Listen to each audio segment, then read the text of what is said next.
Okay. And hello, everyone. Welcome to Real Talk with Tamara. How is everyone doing tonight? How is everyone doing tonight? Who is in the room tonight? I came on, about a minute early. Who is in the room? I know Miss Shirley James is in here. I saw that Mike Jones was in here earlier, and I saw that Kim was in here earlier. How is everyone doing tonight? Tonight, I decided to talk about something a little different that happened in Memphis. We've been riding the Dolph case, and we're gonna get back to that. Hello, Miss Catherine and Miss Severe. Um, but I decided to talk about a case that I used to cover every year, even when it would go cold. I would have Lorenzen's mother. Hello, Justice Terrell. I would have Lorenzen Wright's mother. She would come over to my studio and we would do a cold case on Lorenzen's show. Okay, we would do a cold case on Lorenzen's show. I mean, on Lorenzen's, we would do a show on Lorenzen's cold case, and Lorenzen's case was cold for about 7 or 8 years now. Hello, Miss Lachelle, Scotty Williams. During this time, because like I said, I have my own I have a TV show and I have my own video company. So during the time when Lorenzen's mother, who is very outspoken, would come over to my studio and we would do a pre-recorded show, I would always have to do a lot of editing, right? Because she was very emotional, because she knew that Sherra had something to do with Lorenzen's murder. She would always say it. I would always have to edit it out before I put it on TV, right? Because and there's a lot of stuff that Sherra did. There's a lot of stuff that Sherra did that people don't even really know about. Like Sherra is really mentally ill in a real dangerous way, honestly. And we're gonna talk about that tonight. We're gonna hello Tennessee Miss Sector, Miss Teresa Hand, Pierre's mom. Did I say hello to Miss Lachelle? I know I said hello to Justice. We're gonna talk about that tonight. And I got some video. I was trying to figure out how to work this thing, y'all. I think I'm figuring it out because a lot of times I run in the house and I don't have time to try to figure out anything. But I sat here and I did bring up some video clips so that we could kind of talk about that. I didn't get a chance to, and I might get the opportunity to while I'm sitting here. I'm sure I'll be able to find a more innovative way to do it. But I kind of had to download in a, I guess, an antiquated way because I'm figuring out how to do this. But I'm gonna show some video clip, and then we're gonna talk about Lorenzen. We're gonna go over some things that people didn't know. A lot of the stuff that I edited out, and we're gonna talk about how she was able to trick um um Billy Ray Turner, right? Even all the way to the end, she was able to make a fool out of Billy Ray. Okay. So, and then Lorenzen, who I would have to say that the city of Memphis was very proud of. I think one of the reasons that I followed that case so closely is that Lorenzen was like a Dolph, okay, except for Lorenzen was a NBA star who we was very proud of. Of course, Penny came before him, and Lorenzen was like a superstar. He when he first went into the league, he was almost like a Penny Hardaway because he was with the Grizzlies, but once he started getting traded, I think his star status kind of started fading out. You know, but he was always real tall and handsome, and he had he was gorgeous. He was 6'11", gorgeous, very friendly. He had a restaurant out in East Memphis, a hot wing restaurant many years ago when he was still married to Sherra.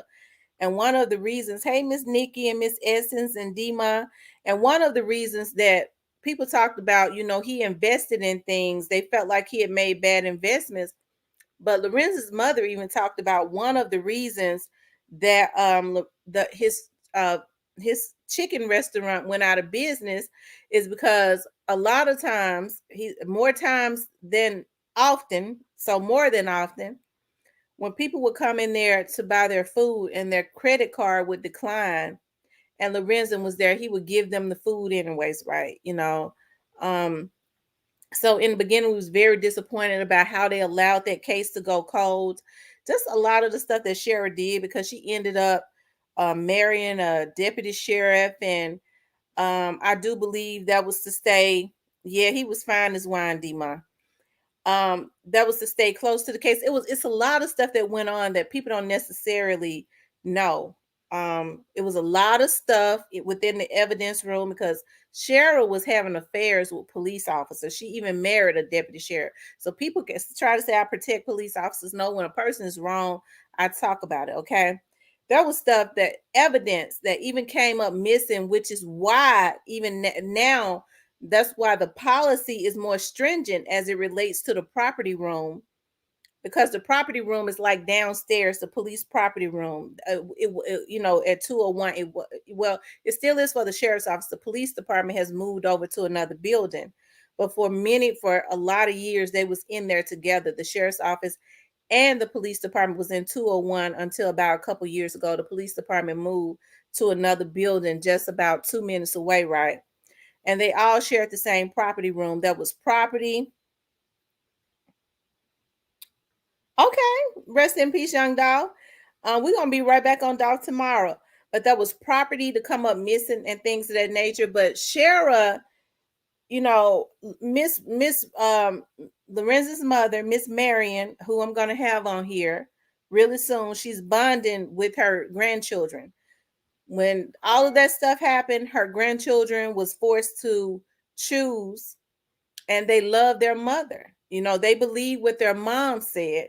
And although they have been very close with their grandmother, they believe their mother, and so their grandmother loved them so much. Lorenzen got some boys, some twin boys that are all American, really. At one point they was. And she had not seen her grandchildren in 11 years. And when this case was going on with Billy Ray, she said they started calling her out of the blue, and she's trying to bond with them. And I understand that. So I know Miss Marion is very outspoken. So, she had to walk on a tightrope. And I understand she's just wanting to see her grandchildren again, because I think even in the end, Cheryl went and secretly married another man in California and gave him custody to keep Lorenzen's mother from getting them custody of her minor children, a man that she barely knew, you know. But I want to talk about how Sherra tricked Billy Ray. Y'all, please hit the like button. For those of you all that are just coming in, please hit the like button.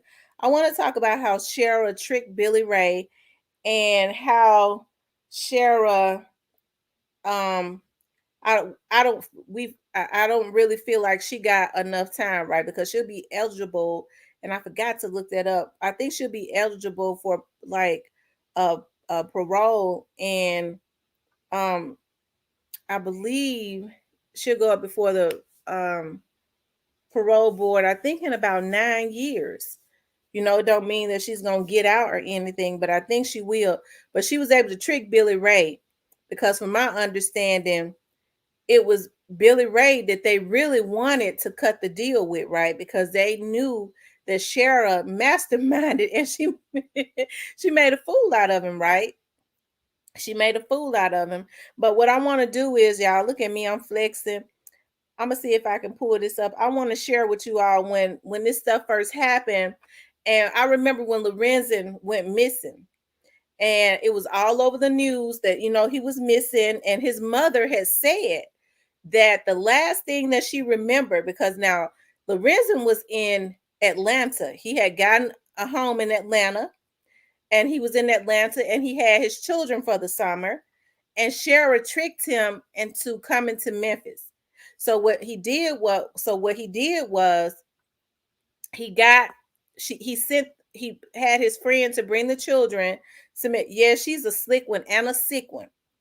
He had his he had his friend to bring the children back to Memphis, because she had said that the oldest daughter had a dance recital. Okay.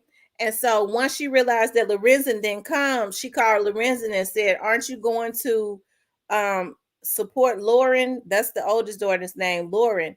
Aren't you going to give her support at her dance recital? And that's why he flew out to Memphis, right? But when he got to Memphis, he realized that there wasn't a dance recital. I think the hardest part about it was Lorenzen's mom said the last thing she remembered about her son is that he was sitting in her house in a rocking chair. He had fallen asleep and he had written a note. And he had said to her mama, if you see Sherra, why don't you give her this note for me? And she said he fell asleep and he got up and said, you know what, mama, don't worry about it, because Sherra had called him. He said, don't worry about it. I'll take it to her. So that's what kind of led her to believe. That's what kind of led her to believe. Well, not that she knew that Sherra was the last person to see him, right? So I'm gonna play. Let me see if I could play this video, y'all. Of when Lorenzen first, right? Yeah, when they first started playing it on the news. Now, when he went missing, she said that she had tried to make everybody think it had something to do with drugs, and she said 3 men or something came to her home, and Lorenzen left with them, right? And this was like 2 weeks after he died, and she knew that The he had former wife killed. of Lorenzen Wright told police that the former NBA player left her home carrying money and a box of drugs the night he disappeared. Wright disappeared July 18th. His body was found 10 days later in a wooded area just outside Memphis. The 34-year-old had been shot to death. Now Wright's ex, Sherra, is telling investigators that her former husband left her home about 10:30 on the 18th with a box of drugs. She says he returned a short time later, then left again with drugs and money. She said she overheard Wright telling someone on the phone that he was going to, quote, flip something for $110,000. No one has been arrested in connection with Wright's murder. He played for 5 NBA teams during a 13-year career. Brian Thomas, The Associated Press. Okay.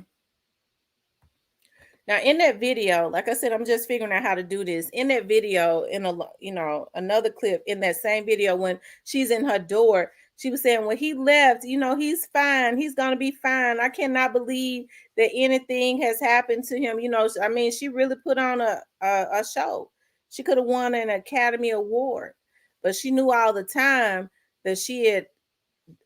I think in the beginning, everybody thought that she had hired somebody to kill Lorenzen.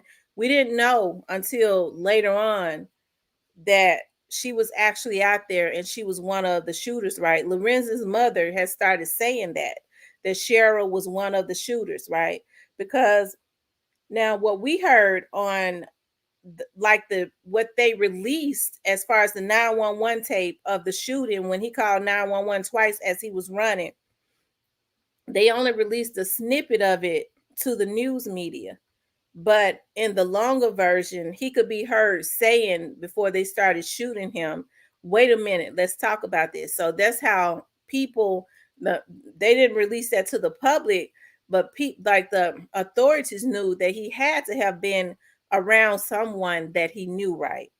For him to say, wait a minute, let's talk about this. Of course, you heard Jimmy, that's her cousin, say that Sherra had told him that, hello, Hakia. Sherra had told him that Lorenzen was running the buck. Now, I kind of believe Jimmy was out there myself, but he kind of turned state's evidence. I think she didn't pay him, the money that she had said she was going to pay him, and he told on her, and the police wanted whatever information that he had. That's what helped to solve this case, and they gave him immunity. That's what I believe. I do believe that he was out there because after all of this was over, Sherra did try to say that that he was out there. Now, this is how Sherra tricked Billy Ray Turner into yeah, she's cold-blooded and wicked, but this is how she tricked him. What she did was Sherra had been promising Billy Ray that she was going to marry him, and she actually married 2 other men. Okay, she married a police officer. That's so she could keep her ears to the street to really see what was going on downtown. I can't make no assumptions about what he did, but I knew at that time police officers could walk freely in and out of the property room. I ain't saying he did nothing. I'm just saying some went on. And then she ended up marrying another man. She never did marry Billy Ray. And when all of this stuff, when somebody finally told on them and they saw that they was going to be charged and the police was looking at them, Sherra got with Billy Ray again and convinced him that they was going to beat this, that neither one of them was going to talk, right? Sherra told Billy, because it was Billy Ray that they wanted to cut the deal with, because they knew that Sherra was the mastermind. She had everything to gain. And Billy Ray kept his mouth closed, kind of like what Straight Drop doing. And Sherra took the deal. That's how Sherra was able to get the deal. And Ganguly was her attorney, okay? That's why I know that Ganguly is good with getting good deals. He's good with getting good deals because she'll be eligible. Um, she'll and don't forget, she messed around with a news reporter. Right, she messed around with a news reporter. She messed around with anybody that she thought could continuously give her information. She always wanted to know, be close to anybody that she thought could get some information on the case. If she stayed close to the news media, then she would know what was going to be put out. Okay. If she went and married a police officer, then something. I ain't saying he did, but I'm just saying like it was property that went missing, like evidence that went missing as it relates to the Lorenzen Wright's case. I ain't saying he did it. I'm just saying, but she married that officer for a little while. But I mean, with the way that Sherra was, I think Sherra could have been messing with several officers. And see, what a lot of people don't know is what I had to edit out before was Lorenzen and Sherra had a child named Sierra that died. I think Sierra was like a year old, but they said it was a SIDS death, right? Well, what a lot of people don't know is Lorenzen was in the process of leaving Sherra. Lorenzen loved his children a whole lot. Like that, she used those kids to keep him there. And so, according to his family, when Lorenzen got ready to leave and she knew he was gonna leave her, that's when that child, you know, allegedly, or that child ended up dead, and it kind of put Lorenzen into a depression, and then he went back to Sherra. Okay, and this is the truth. And so I remember, and this is on a show that I did right here on YouTube. Lorenzen's mom said that when that baby was laying in that crib dead, and that doctor walked in, and Cheryl was screaming and crying and said, "I just checked on her. I just checked on her. She was breathing." And she said the doctor said, with all of them right there, nobody just checked on this child. Nobody, because that child had been dead. So Cheryl was telling a lie, and it put Lorenzen into a depression when that happened. And then he ended up going back to her, and she kind of got control over him again, because now Cheryl was 7 years older than Lorenzen. Okay. Lorenzen's mother says Cheryl got with Lorenzen when he was 14, and she was 7 years older than him. Cheryl's dad was Lorenzen's coach. So she knew Lorenzen was a country boy. Because he was from Mississippi. He was 14 years old, and he was living with his grandmother. His grandmother said she didn't know that Cheryl was 7 years older than him. So can you imagine a 14-year-old boy and a woman that's 7 years older than him having sex with him? Her dad had already put her on him. He had already tried to put on other NBA players, I'm hearing, such as Penny and Perry, Elliot Perry and all them, and they hit it and quit it. So, I mean, here come Lorenzen. He's already real tall, 6'11", because he was real tall as a 14-year-old. He was good in basketball, had a promising career, and he took his old daughter and put her on a 14-year-old boy and blew his mind, right? Some prosecutors and judges are straight drop in some prosecutors and judge on straight drop in Cornelius' case. And that dumb book was a dead giveaway. Uh, yeah, that dumb book. Yeah. And here's the thing: a lot of people, when Lorenzen was killed, a lot of people always talked about that $1 million policy that she got from the NBA, right?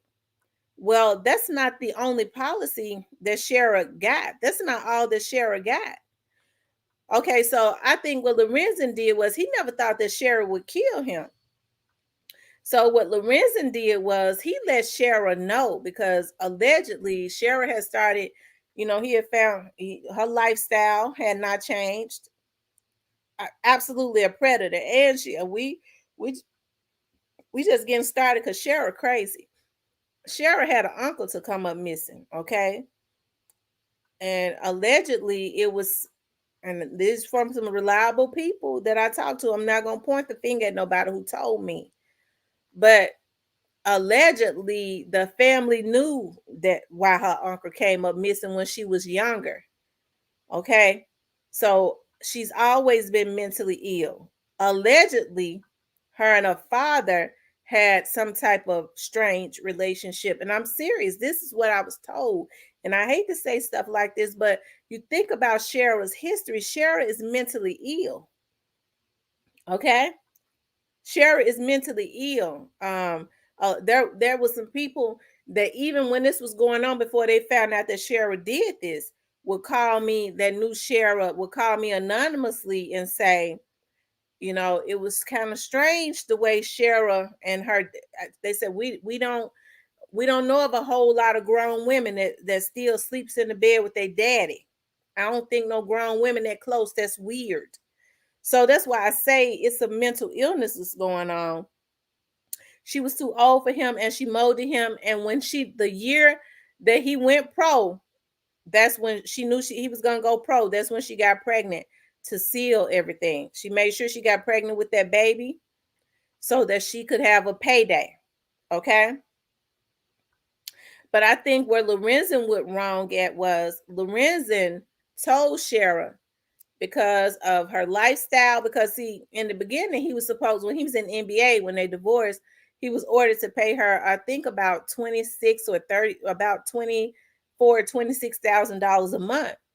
Well, when he left the NBA, he couldn't pay her that no more, but he was still taking care of his children. They said she had ran through his money. That boy made over $30 million in his career, and she ran straight through his money. And he had gotten to a point where he had gotten past Sherra, and she didn't like that. And so what he was getting ready to do is take his children and put them in a healthier environment and change his will. He should have did that before he ever even divorced her. But what he did was he told her, that's why, because I think like right after the divorce, a month after, if you listen to Jimmy, him and Billy Ray went to Atlanta to try and kill him, but he was overseas in China because he was trying out for a basketball team over there. So when they walked in, it was his friend on the couch. Okay, his friend never woke up. They knew it wasn't Lorenzen because they say it was too short. So Lorenzen, so when it happened in July, Lorenzen had told Sherra, I'm going to see my lawyer in 2 weeks. I'm changing my will. I'm taking you off of my will. And I'm changing my insurance policies. And that's when she did whatever she needed to do to get Billy Ray to hurry up and go kill him. Okay.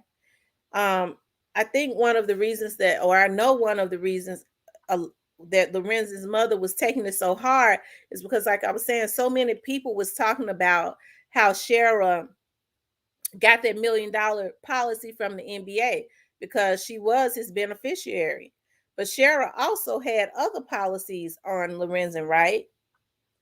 All of his properties went to her, to include his mother's home that he had bought for his mom because it was in his name. She got that. And she got an $11,000 pension every month. She got his NBA pension when he died for $11,000 every month. So she was living good. Then she went and got ordained and became a minister. Sounds like we need a specialized investigation task force on Sherra. Yeah, Sherra is sick. Sherra is mentally ill. I Yeah, big mistake. Never telling money hungry person you're leaving them. Right. And see, she developed Bell's palsy. You see how she looked. I mean, she was just old anyways, right? You change as you start to get older, oftentimes, especially, she probably was looking over her shoulder the whole time. But I got to play this clip, y'all. I got to play this. I'm so happy I learned how to do this because I want to show y'all how when Sherra, um, now this is Lorenzen when the baby had died, right? And you could tell that Lorenzen was hurt. The Memphis Grizzlies. Now, when we return. Okay, let me go back and show y'all the baby. I think. Certainly tragic for the Lorenzen Wright family and all of their friends. Game between the Boston Celtics and the Memphis Grizzlies. We now turn it. They was paying tribute to the baby. I'm gonna forward it. Okay, here it is. Public right comment since the passing of his 11-month-old daughter, Sierra Simone Wright. Now you can tell I cannot put into words the sense of grief that Sherra and I feel at this time. The loss of our daughter Sierra Simone is devastating. We loved her so much and would miss her dearly. My wife Sherra is a very strong woman, and together we will support each other and deal with this great loss to the best of our ability. My daughter was a very precious part of me. And everybody knew that. But, I don't think it's the time right now for me to be selfish, for my own selfish reasons of wanting to keep her here because I know she's in a better place. And, like I said in this speech, I really appreciate all the support you guys have given to me and to my wife, and we're gonna be strong. And we still got 4 other kids that we gotta raise and be happy for and continue to progress with and continue to raise, and maybe a few more later on down the line. Hopefully. But thank you all for your support.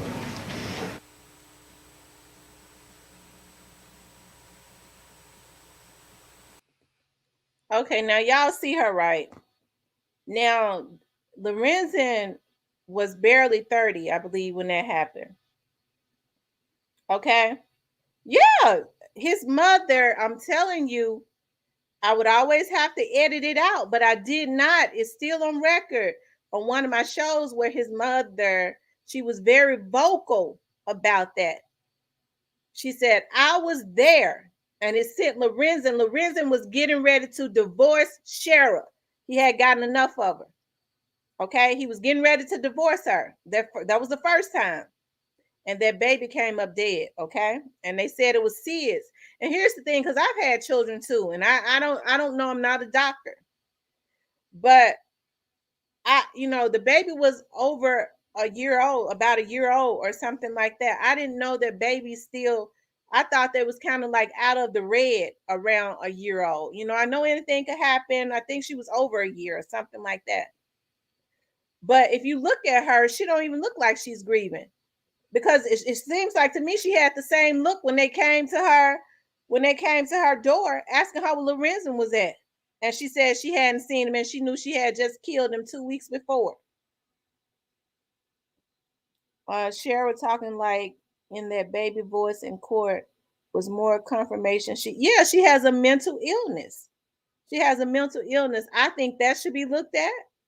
I think that uncle that everybody says or the family knows, in order for there to be whispers in her family that when she was a teenager, her uncle came up missing. She been sick. In order for the family allegedly to be whispering about that, and I say allegedly because it came from a reliable source, but I have to say alleged because I don't know. But in order for the family to be whispering about that, then that means that they knew why her uncle came up missing. And they knew that They already knew Sherra's tendencies. According to somebody very reliable, her stepmother was so fearful of her, it was ridiculous, because they knew what she was capable of. She knew what she was capable of, okay? Like I said, I received a call from somebody that knew them and said they're not accusing nobody, but they felt like it was strange for a grown woman and her daddy to sleep in the bed together. I'm just saying, and that's allegedly, okay? Because I know people call and say stuff all the time. But I do believe Miss Marion, that's Lorenzen's mom, when she said she was standing there and that doctor came in there and Sherra was screaming, talking about, I just checked on my baby and she was alive. And she said that doctor was mad that came over there to that house with that baby laying in the crib and said, no one just checked on this baby. This baby been gone. She said, so that was a red flag to her, because why would Sherra tell that kind of lie, you know? And you see, she's sitting there looking at Lorenzen, you know, because he was on his way out the door. He had gotten enough of her. He was going to take care of his children. And then to get him back, they said he sank back into a depression and went back to her. Okay, that's how she got him back. His mom knew she had something. She knew she had something to do with it from day one. Rest in peace, young Dolph. I know. I already know. We're gonna talk about that tomorrow. When I saw that, rest in peace, young Dolph, I almost changed the subject tonight, and I was like, to talk about that. I almost changed the subject tonight, but I was like, we're gonna talk about that tomorrow. Tennessee Miss Sector says, Tamara, you remember this? I'm a wife, a mother. Absolutely. As a matter of fact, I want to show that. Look at me, I'm showing out tonight because I'm figuring out how to work this thing. I want y'all to see this too, y'all. This is when everybody knew that Sherra had killed Lorenzen, and I think she thought she had gotten away with it, okay? This is his 911. Georgetown 911, where's your emergency? Hello? Hello? That's them killing him. All I wanted her to do was tell the police what she told me. She places him, by that statement that she gave to police, in a drug connection. My personal opinion has been all along that he owed a lot of money to the wrong people and that his murder was a message. And some of the police officers believe that it has something to do with drugs. They believe what she said. That's what I'm holding out on.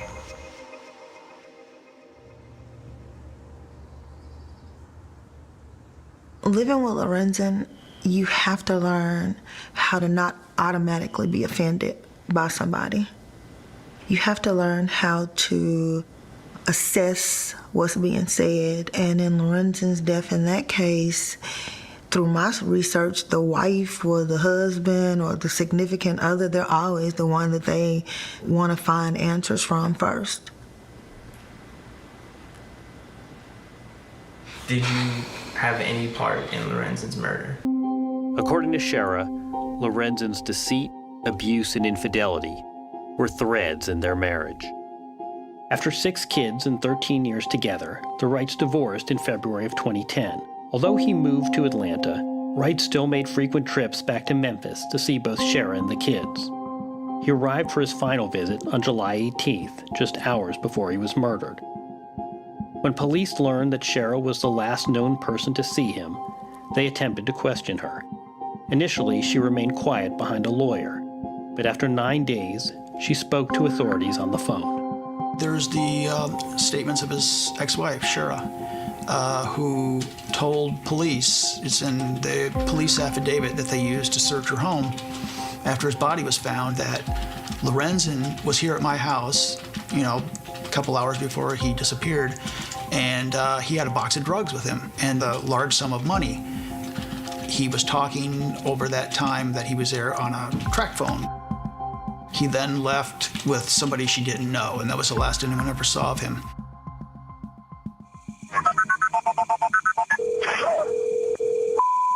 He tried to call 911. Once he saw that they was getting ready to try and kill him, they lured him back there. Hello? Son, I got nothing but gunshots. Due to a technical issue with the dispatch office, police weren't provided that 911 call until 9 days into their investigation. That's around the same time Sherra explained the details of that night. Details that, according to authorities, changed since her initial statement. I couldn't give you an exact time, but it was over into the evening. And I don't know who he left with because I was half asleep. There was no box of drugs. And if there was, then I had no knowledge of that. That was insinuated and that was created for, I guess, certain purposes. But box of drugs did not come out of Sherra Wright's mouth then, and it won't come out now. In some corners, Sherra's reluctance to talk to police and her changing statements have led to more questions than answers. You always have kind of amateur investigators out there who, why aren't they looking? Only days after Wright disappeared. Neighbors say that they told police they saw Sherra using her fire pit with an unknown man on a 95-degree summer afternoon, only days after Wright disappeared. Police eventually searched the house they left with burnt metal from her fire pit. Sherra's attorney at the time also claimed that in the weeks prior to Lorenzen's murder, Sherra was approached by hitmen asking of Wright's whereabouts. I don't remember what their attire exactly was, but the information about that was given to the police for their investigation, which is still an open investigation, so you do understand that we can't discuss that. Then there's Wendy Wilson, who claims that she was Wright's assistant. Wilson asserts that in 2003, she received multiple voicemails from Sherra threatening Lorenzen's life if she caught him cheating. I went to Memphis Police because it concerned them at the time to say make a report. Her conversation was all over the place, but at the same time, there were underlying threats. Wilson claims that she turned the voicemails over to police back then, but she doesn't currently have copies. I felt that she was capable of acting on threats that she made on several occasions. If someone says something once or twice, you just figure, oh, it's just an anger. They'll make up, they'll get over it. But it just got from bad to worse. She was affiliated or associated with a radio station. I talked to her a couple of times. She identified herself as his personal assistant, and she never personally assisted him or I with anything. Well, I worked for him, and I have proof that I worked for him. I have checks. I've submitted that to the authorities and police. And then there was money. Wright struggled financially in his final year, jobless, with mounting child support and foreclosed homes. But 5 months before his death, Wright took out a $1 million life insurance policy during the divorce. It was part of a permanent parenting plan for his 6 kids. And on July 1st, 2011, Wright's kids were set to inherit the $1 million. As I recall, in somewhere in the time frame of about 10 months, she spent almost all of that $1 million.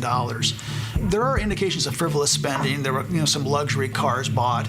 There was a very expensive trip to New York for a couple of days. But then, too, she bought a house and did some renovation to the tune of something like $350,000. How I take care of my children, that's nobody's business but mine and Lorenzen, and he had it outlined how he wanted them to be taken care of, and that's what I've done.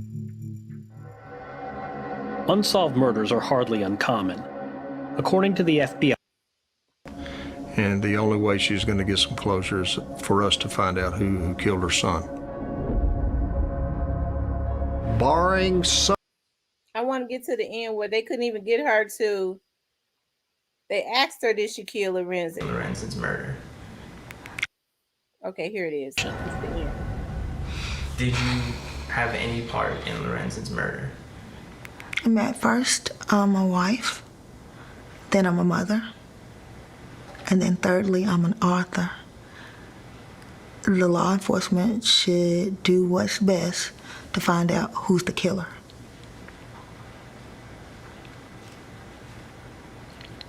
And you understand, obviously, why I had to ask that.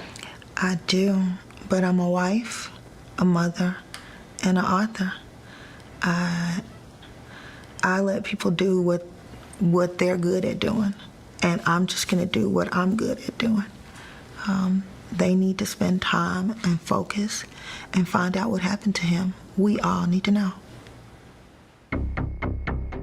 Sherra has since remarried, recently moved to Houston, become a minister, and wrote a self-help novel for abused women, based loosely on her marriage to a basketball star. Meanwhile, back in Memphis, Lorenzen Wright's parents still struggle, each in their own way. I have a 6'10" poster on my wall. I see him every morning when I pass by. He will always be that age, look just like that, in our mind and hearts. I see a day coming, the good Lord gonna tell me to just let them do what they gotta do. I see him put me in slow motion to let somebody else take the driver's seat, but I'm gonna be on the back seat close as I can be. Cause it ain't over. But one of these days, hopefully before I die, they gonna get him.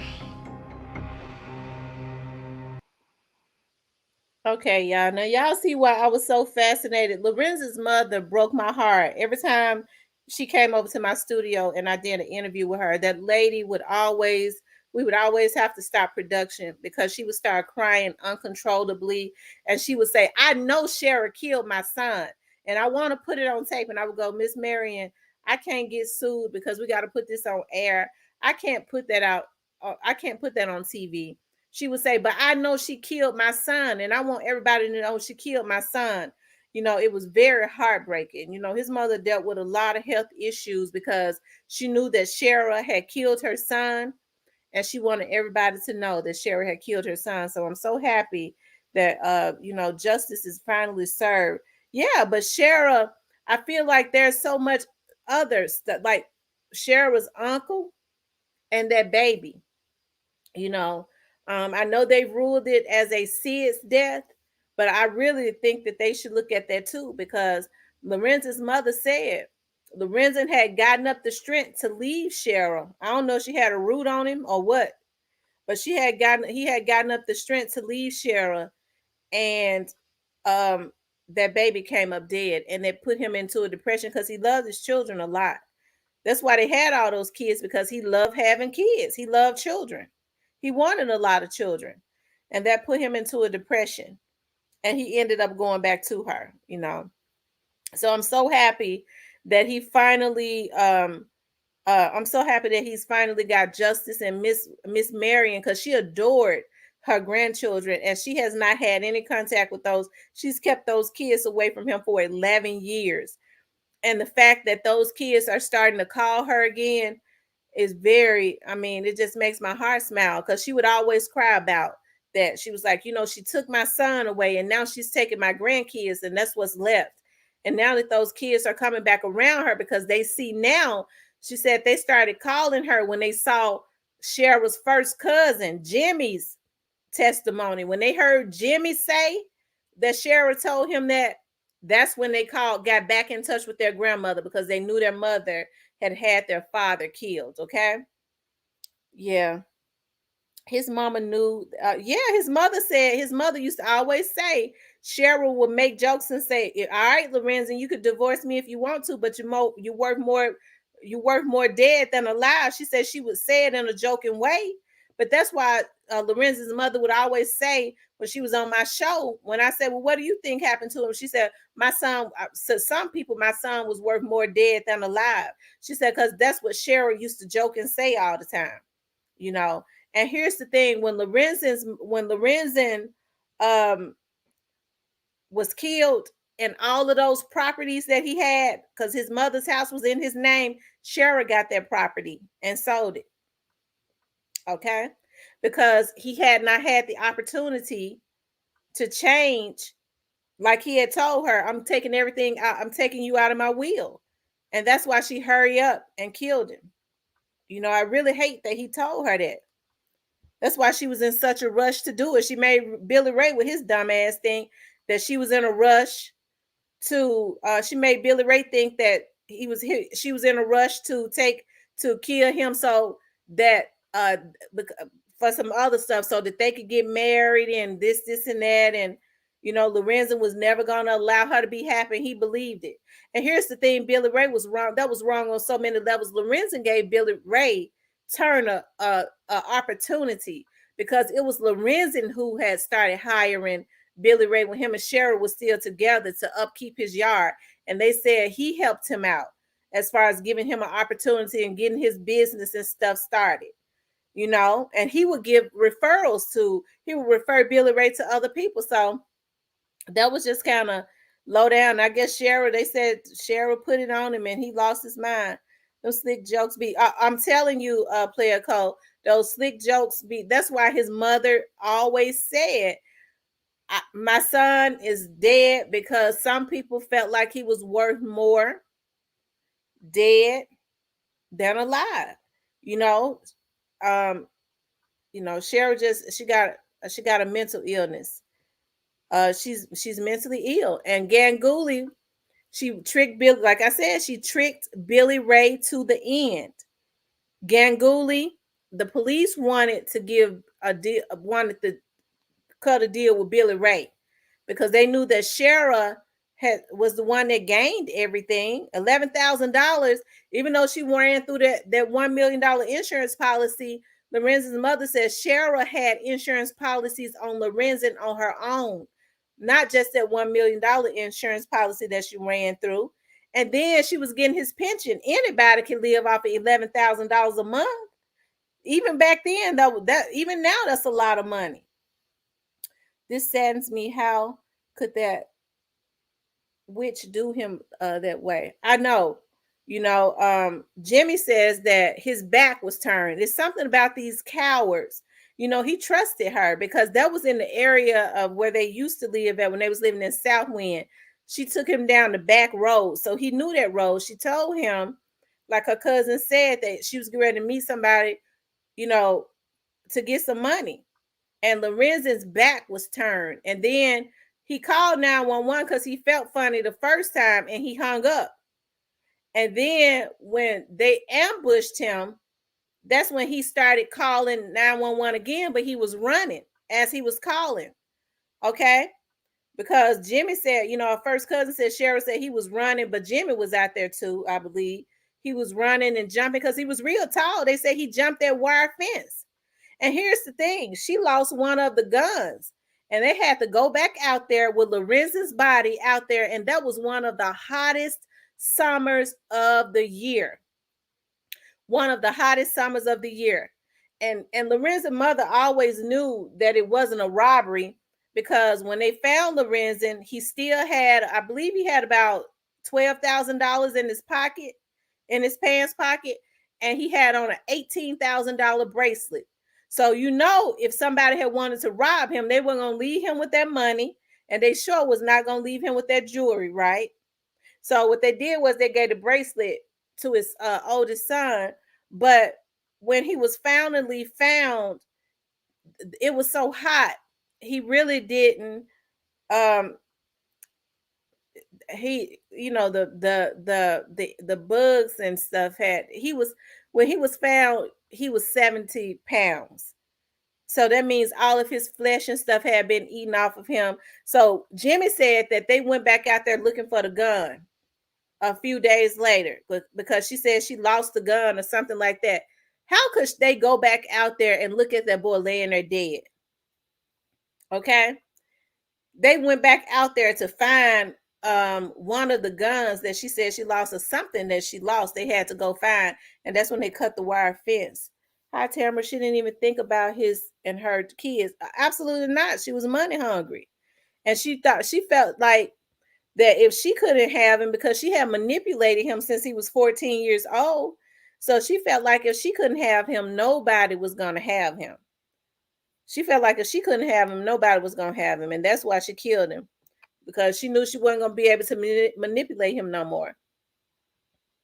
She lost to 22. Jimmy said he was jumping like a deer. Yeah, that was really sad. And I think Jimmy was out there. I think he was out there.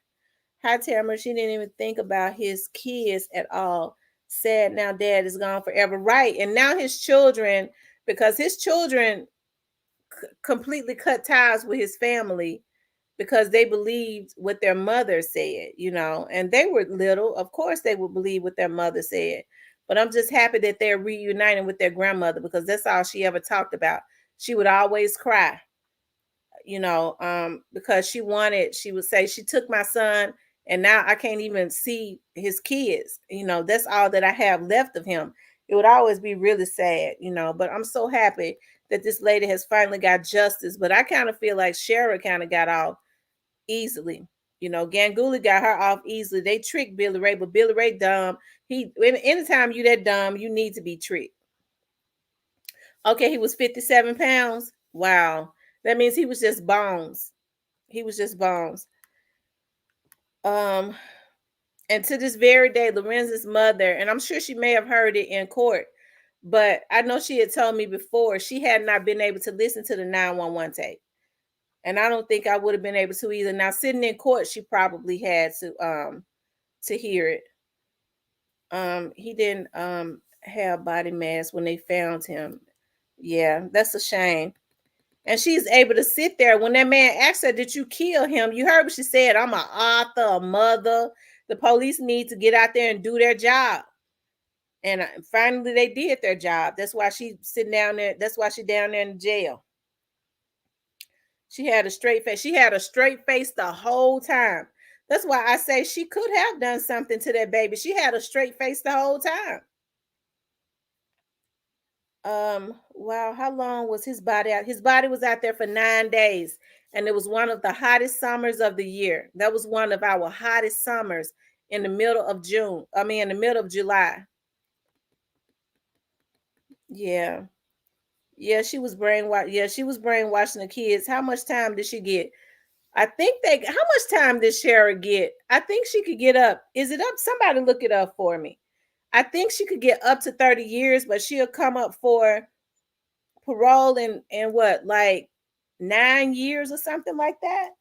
When in the beginning she was looking at the death penalty and she tricked Billy Ray. Billy Ray gonna play hard. Him and Sherra gonna be in this together after she made a fool out of him the whole time. And she tricked him and said, we ain't gonna say nothing because they ain't got nothing. We gonna stick together. And he wouldn't talk. And she took the deal. She tricked him so that he wouldn't talk, and then they gave her the deal. Ain't that something? But it seems like to me that Sherra's deal should have been off of the darn table because Sherra lied.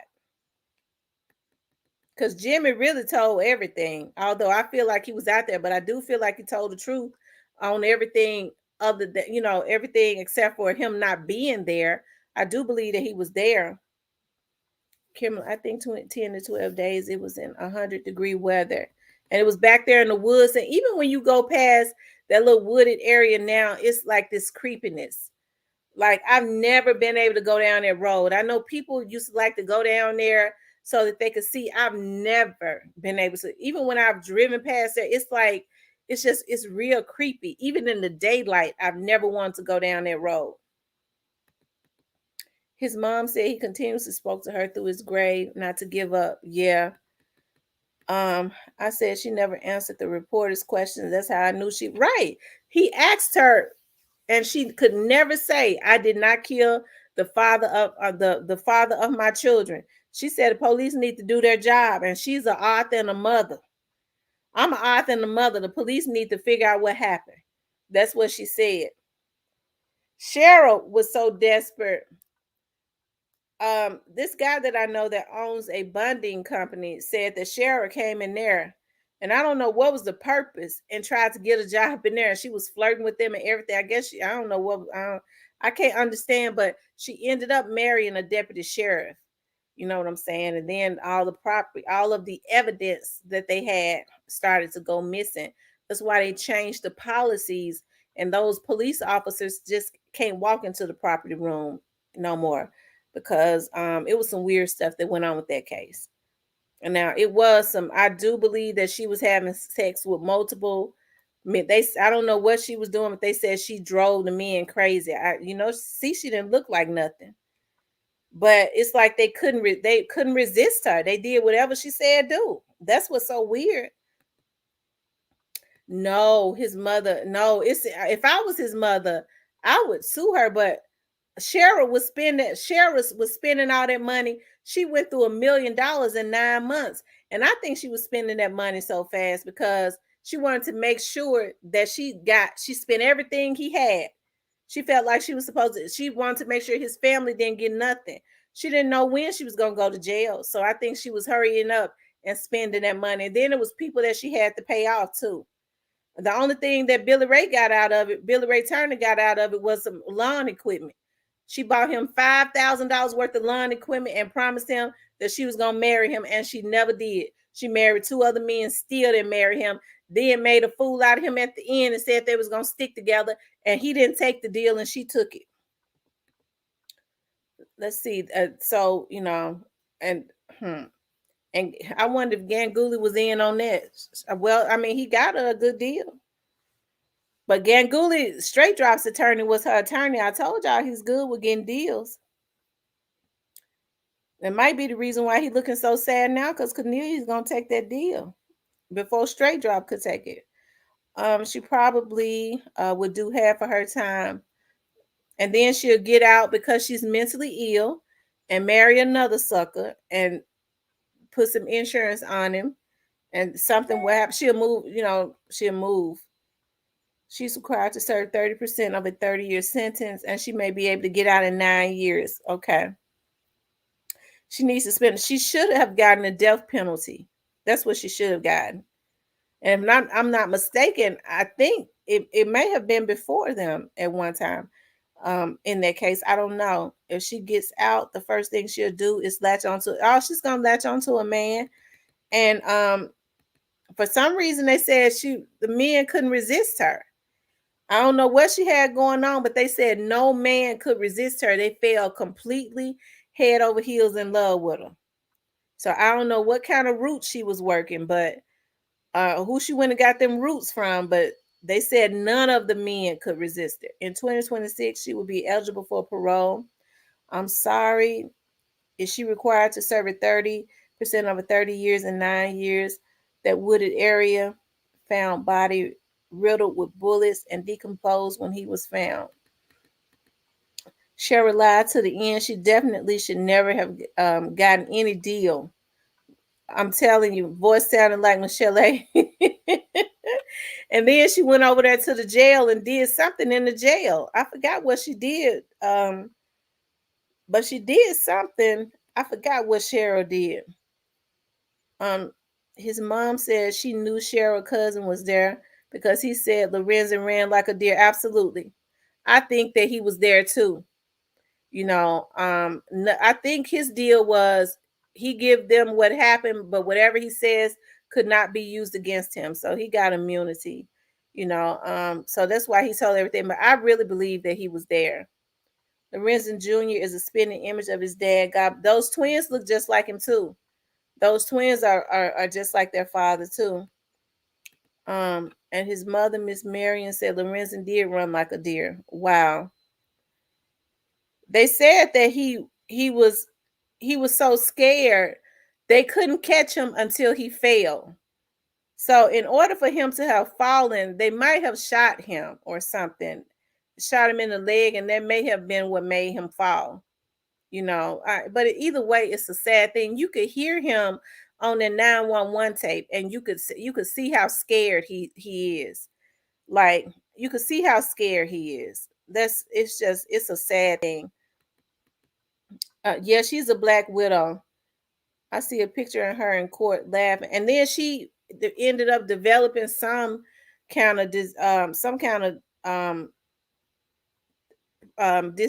called Bell's palsy, and they said she blamed Lorenzen for that. Said that her mouth had twisted, and it was Lorenzen's fault because he stressed her out, and she didn't look like she used to look, and he divorced her after she started losing her looks. It was just weird. I see a picture of her in court laughing. Wow. But I think she divorced Lorenzen. She ducked out on him. Why she didn't marry him and married the other guys? Because she never wanted him. She never wanted Billy Ray. And then she made a fool out of him again. Billy Ray, I believe Billy Ray thought that he was going to get off. That's what I think. I think Billy Ray thought he was going to get out because if you notice, Billy Ray never had any worries. He didn't look like he had any worries until they was getting ready to read their verdict. If you notice, he used to always sit in there smirking. Me personally, I always felt that Billy Ray was a hit man by night. I always felt that way. People feel like, well, you know, Sherra was she was whipping it on him and it drove him crazy. No, that could have been part of it, but I think he was really a hit man by night, anyways. Because you know he was a deacon. He had went, you know, she had went and became an ordained minister. I think they might at one time been going to the same church, and he was a deacon.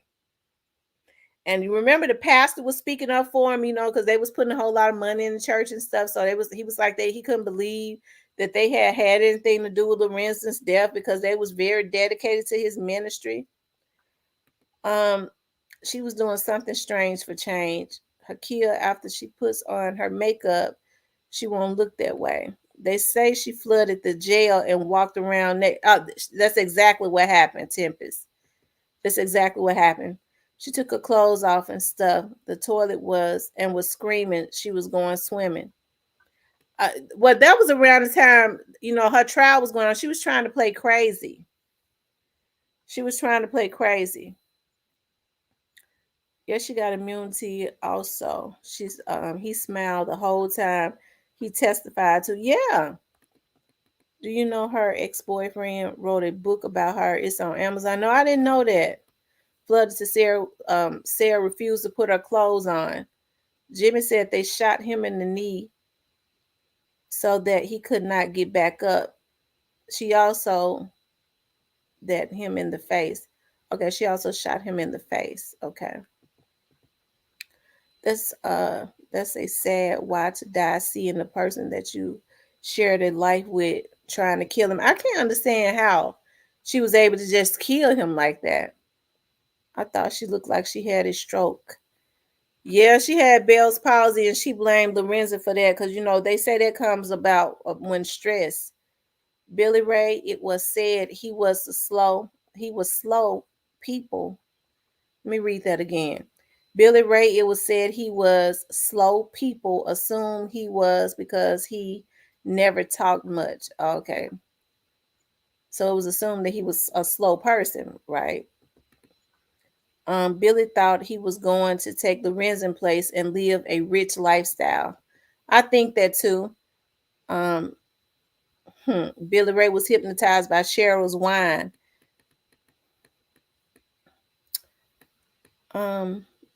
Remember she was smaller when she went into jail and was in a wheelchair. Yeah, but even on that one of those last interviews when she moved to Houston, she was looking terrible.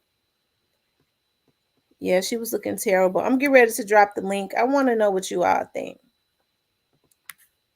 I want to know what you all think about Sherra tricking Billy Ray. And do you all think that she had anything to do with her daughter's death? Me personally, I do.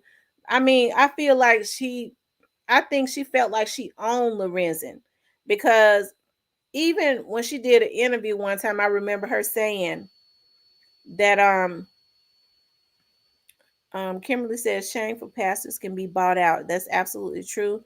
Tennessee Miss Sector says I still can't figure out where she was getting red lipstick from when she was going to court. She was spending money not thinking about the kids, Tam. She was trying to get rid of that money because she didn't know when those folks was going to come and arrest her. And she wanted to make sure that all of that money was gone. She felt like she had ownership of Lorenzen. Because I remember an interview that she did, and she was like, well, when I met Lorenzen, he had absolutely nothing. I already had my own apartment, but he was a 14-year-old boy. What is she talking about? That's how you know she's mentally ill. She's 7 years older than him, and he was a 14-year-old boy. He watched the DNA test on the baby. He wanted a DNA test on the baby. Really?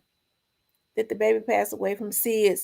That's what That's what they said. That's what it was ruled as a Sid's death.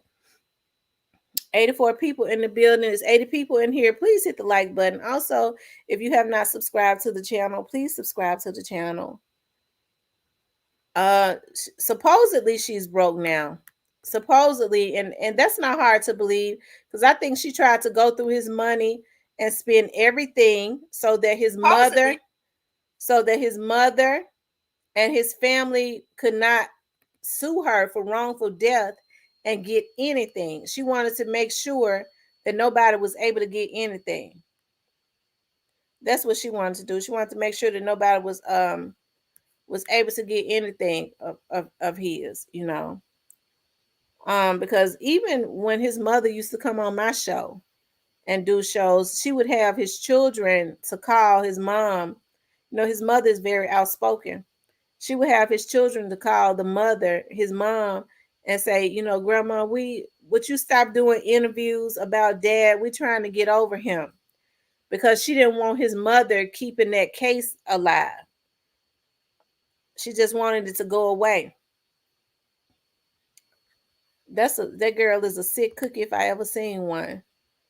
And she did not show an ounce of remorse every time she was in court, but very respectful, speaking to the judge. Yeah, she's something else. She didn't care. Was that I do think? Okay. But it says, she didn't care about them children. This is really kind of hard to diagnose. It is. It is. No, she's not broke. She has $1.6 million in property too. Okay, well, Lorenzen's mother needs to sue her for it, because she never would have had none of that if it had not been for Lorenzen. So it really belongs to his mother and his children. Yeah. But those of you out that have not hit the like button, please hit the like button. Also, if you have not subscribed to the channel, please subscribe to the channel. Please subscribe to the channel, you guys. Let me see. Did I drop the link? I'm going to drop the link. Yeah, I almost did like a double subject tonight, because I knew I wanted to talk about Sherra and Lorenzen, and then I wanted to talk about, but I'm going to talk about it tomorrow. I wanted to talk about, she's a narcissist. I wanted to talk about what I have been telling you all about for the longest, and that was Soulja Boy was rising up again. He's made a threat at Key Glock. We're gonna talk about that tomorrow, though. I told y'all that something was wrong with Soulja Boy. She did all that, and her boys are going to be pros. They play basketball. Yeah, from my understanding, you know, I heard that when those boys, when they were in high school, they were all American, and they was offered some money. And from my understanding, at one time they wanted to go to college. They wanted the college experience. And from my understanding, when they were in high school, she was trying to encourage them to go to the pros to help her with the attorney's fees.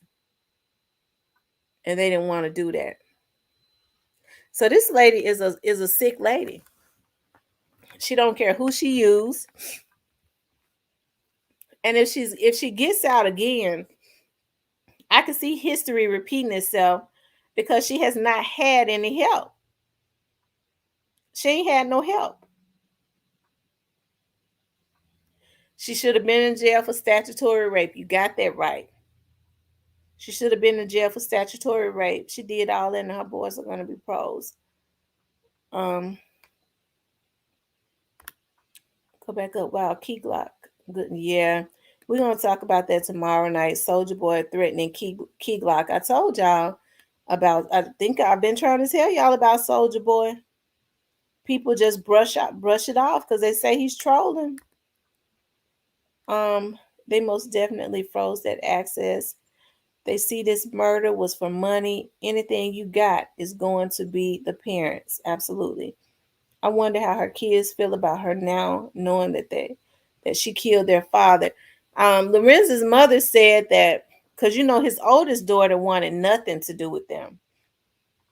And she said her granddaughter called her like right after all of this had happened, when this was over, the night of Billy Turner's verdict. She said, and she talked to her for 3 hours. She had to get off the phone. She said her granddaughter had not talked to her in 11 years. None of them really.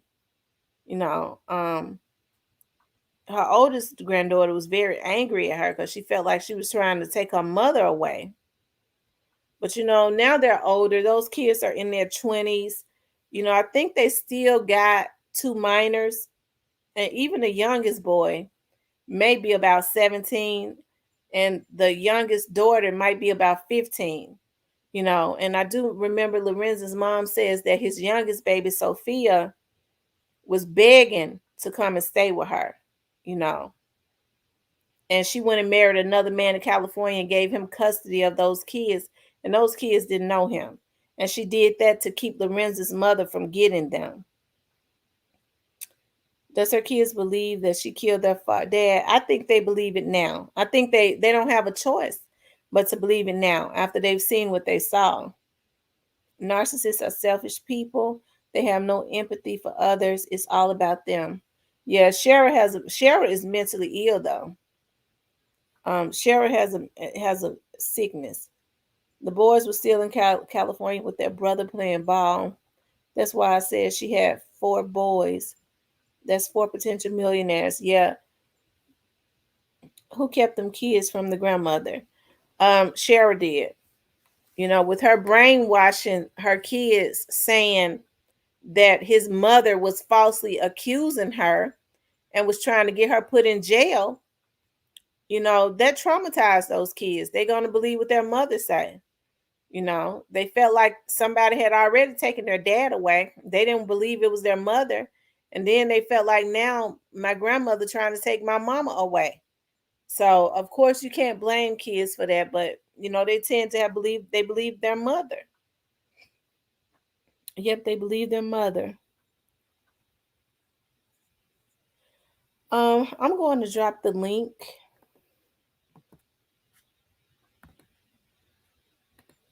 If anybody wants to come up, you could definitely come up. Like I said, I wanted to talk about. I have been wanting to do an update on it because I'm happy that Lorenzen's mom has finally gotten justice, because I know everything that she went through. I know everything that she went through, and she was determined. She was determined. Her and Lorenzen was very close. They were very close. So for Sherra to manipulate him all those years, and then not only take him away from his mother, but she took him away from his children. Absolutely, justice delayed is not justice denied. And I kind of, like I said, Lorenzen kind of puts me in the mind somewhat of doubt as far as that giving, because Lorenzen gave back to the Memphis community. He did a lot. And a lot of people was upset because I just got it. What's going on? We're talking about Lorenzen, right? A lot of people was upset because they felt like it was just taking too long for them to solve the case. It was like, they believed what Sherra said and they had gone on, and I'm sure I don't think Sherra thought she would have got away with it for 7 years. That's why she was spending all that money. She never thought she would have got away with it for 7 years. She meant that she was going to leave nothing. She wouldn't even think about her children. But fortunately, with this situation and with Dolph's situation, it took 7 years for Lorenzen to get justice. It's not going to take 7 years for Dolph to get justice. It's not going to take 7 years for Dolph to get justice. Have to think about, technology is better since Lorenzen's case. Is more advanced. And so I think that's a lot of what has worked in Dolph's case, so it may take a minute, but it's not going to take 7 years. I don't think, I don't think. You guys, I just dropped the link. If somebody else died. No, Lorenzen Wright was an NBA star. Billy Innocent. Okay. Well, I just dropped the link. If you want to come up and talk about why Billy is innocent, come up. I just dropped the link. If you want to come up and talk about why Billy is innocent, come up. As long as you're respectful, we don't mind you coming up and telling why you feel that Billy is innocent. I see that's the name of your profile. Billy is innocent. So I guess you're advocating for somebody. So you could click the link and come up and talk about why Billy is why you feel like Billy Ray is innocent, if you like. Because it's tell us something that we don't know. Tell us something that we don't know. I didn't get to see Billy testify. I don't think he did testify. I think he waived it. I think he pleaded the fifth or something. I don't think he testified on his behalf. The person that's all you have to do is click the link. The person that's got the Billy is innocent. All you have to do is click the link and come up and tell us why Billy is innocent. I'm interested in hearing. But Sherra's cousin testimony was shocking. Yeah, the only thing about Sherra's cousin testimony, I believe that he was telling the truth about everything other than he was not there. I believe he was there. I'm going to have to listen to this testimony. I'm scared. First, a little boy on the roller coaster. The second cousin shot dead on IG is too much. Yeah. Hello. Hello. Hi. Hi, how are you? Fine, you? Okay. You have something you want to say about this? Yes, I do. I've always wondered what happened to that child that got killed. That kid was killed. Their child. You talking about his infant daughter? Uh huh. Well, I really believe Sherra killed her. Me too. Well, let me. Okay. Yeah, So allegedly. allegedly, yeah. I was told that there was something suspicious about that from members of the family. Like I said, they said that a person that was there. Well, actually, Miss Marion said it because it's on one of my other shows. The only thing she said was on record. Okay. What she said on record was Sherra was crying and saying, I can't believe my baby is dead. I just checked on her. And she said the doctor was angry, the doctor that was there. And he said, nobody just checked on this baby. This baby No, is dead. no, they didn't. And I know I was at work and I heard they go over the radio. And I'm thinking that she pushed that baby down the stairs. You think so? Yes. And by being a patrolman, we can't make it to the scene, Right. Like I know I got the call of him shooting, catching her in the bed with another guy. I Right. got the And call, but that was his cousin. I had to be disregarded because Lorenzen was high profile. So, they did only let people with experience over there they call. But from my word of mouth is she pushed that baby down the stairs, allegedly. And I can believe it. And somebody took her to the minor medical center right up the street. You know which one I'm talking about? Is it Germantown and what's this? It's right there on the corner. I know you know where it's at. It's at Germantown and what? It's right across the street from FedEx. I can't think of it right now. It's an after hours thing. Is it extended? Germantown extended? Going down Shelby Drive? No, it's right down the street from Southwind. Okay. Because they lived in Southwind. So she just took the baby up there and the baby was dead. But I think I really in my heart from, that she pushed that baby down the stairs and killed him because when he got back from out of town, he was gonna be found out who child it was because he didn't think it was his child. Wow. Well, his mother never told me that, but I had said, I'd heard that he had left her and he was getting ready to divorce her. And that was a way for him that was a way for her to get him back to her. She did anything. Every time he got ready to leave her, something drastic would happen, according to his mother. you know Mm-hmm. and she was so manipulative. It didn't register with him. Now when you made the call, so you worked, where did you work at the East Precinct? No, no. I didn't work at the East Precinct. What? From which call? I got the call that was in Where he put the gun on That wasn't in East Memphis. That was up in by Castelia and that area. okay, so that's the Southeast Precinct Airway Mm-hmm. Station. Okay, Uh-huh. so what happened? I don't know because I got disregarded because the big heads have to make their scene and I'm just a patrolman. Right. So, by the time you get through asking people what's going on, they didn't turn around and been and changed it several times. So I Yeah. don't know. But from what I did hear, she killed it, baby. Mm-hmm. They need to Then dig the well, baby they up. might need to reopen that. Why they got her? Yeah. That's a cold hearted snake there. Yeah, that's a cold-hearted snake. And you saw how she looked. She killed that boy, and she was able to do it. She talked about it with a straight face, and she never could say, even in the last interview, she never could say that she did not kill him. She said the police need to figure it Uh-huh. out. Well, she said, I'm first, I'm a wife. Second, I'm a mother. And third, I am a author.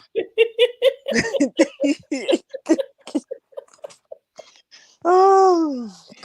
Oh, have mercy. But yeah, I think they need to open that back up. I do. I think they need to open that case back up. And this uncle that they said, that went missing, um, that allegedly molested her. They said, something happened when Oh. she was a teenager. And it was, whispers around the family that they knew she was the reason he went missing. Oh. Oh. Yeah. Oh. Is this his dad, her dad's side or her Her mom's side? dad's brother. Oh, so whose side is the ex-senator used to be on? What side is it? That's her dad's daughter. Oh, okay. She It ain't, seemed, she ain't Lord, nothing nice either. I was gonna say it seemed like bad luck following them everywhere, don't it?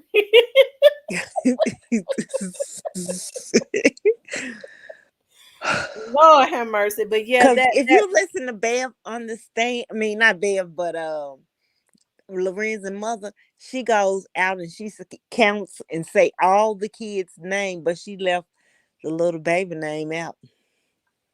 yeah, but Lorenzen mother loved that child though. She did. She loved that child. She never said that she didn't feel like that child was his. She just said that it was something weird that went on, and it probably Having a was. funeral in the house, that is a whole lot of weird. Yeah. Yeah, and if you look at Lorenzen, you could tell that he was hurt. But Yes. looking at her now, and looking at her now, and then looking at her back then, because that was like in what 2001. Looking at Mm-hmm. her back then, it looked like she still had got the same smirk. I mean, that's Mm-hmm. that evilness. Like, I mean, she's just evil. Messing with first of all, she should have got statutory rape. Okay, Yes. For that's messing really with what that she should young have got. boy. Yep, she should. I wish I could do it. But I'm retired, so How long you been retired? 2 years. How you liking it? Oh, I love being at home. It ain't nothing like it, is it? Love it, love it. Did you retire as a patrolman? Mm-hmm. Well, I know you tired. What, you retired from, what, Rain Station? I mean, not Rain Station, but Airways. Uh-huh. Over there by that cookie shop. Yes. What Dolph was killed at. We're gonna be Yes. talking about. You gonna get They back? never had cookies there. They never You ain't never ever. had cookies there. Never. Hmm. Never. Why Never. not? Why? I always go up there to try to get some cookies because they say they taste like cookies in the Mississippi school, so I always went up there, but they ain't never had cookies there. They never had cookies in the shop. Whenever I Not went up there, I didn't go often. well, I didn't go often. I think I went about maybe about 4 times, and after 4 times, that means something is not right in there. But I just didn't go back over there. Who was the lieutenant colonel over there?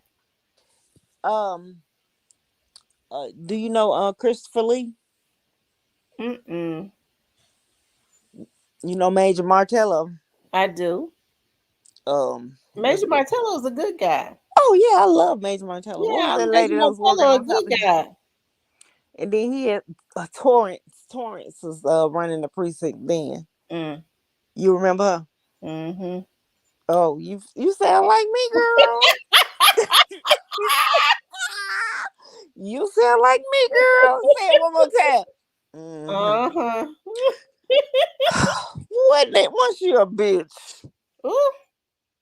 Am I right or wrong? Just you ain't Yeah, gotta say. I mean, you right. But the thing about it is, a lot of the women with brass on, they act like they had never been on the street. They act like they had never been patrolmen. They act like they had never been PSTs. You see what I'm talking about? Mm-hmm. They was very cruel to a lot of the younger women.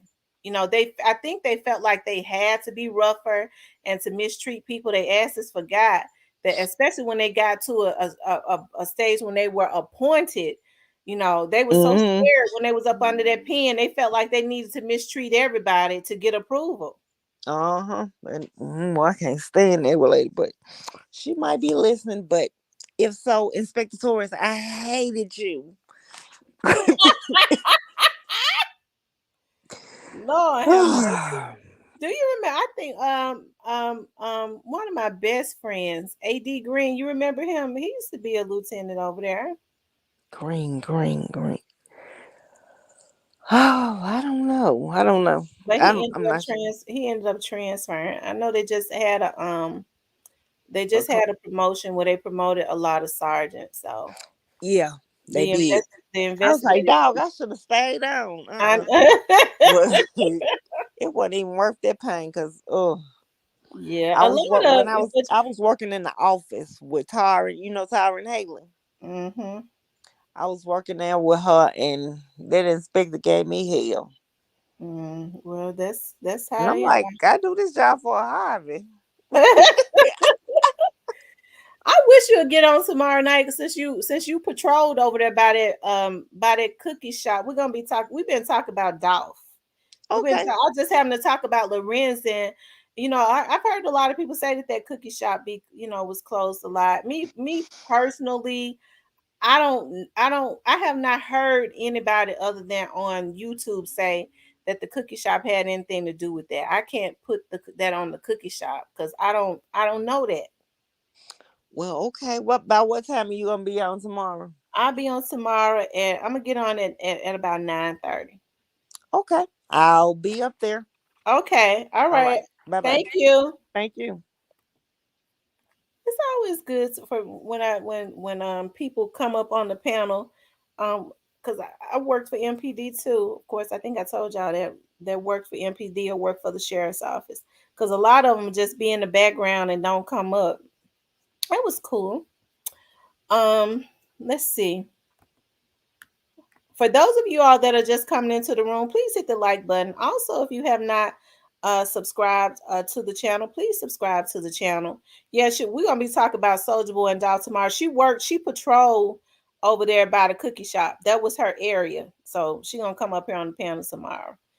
I could tell she was getting ready to give me the tea tonight, but about some stuff, but we're gonna say that for tomorrow. Um, she worked at the Kimberly. She worked over there at Airways Precinct, which is the Southeast Precinct. That's over there by the cookie shop in Orange Mound. I love her realness. Yeah. Yeah. I'm getting ready to drop the link for those of you all that would like to come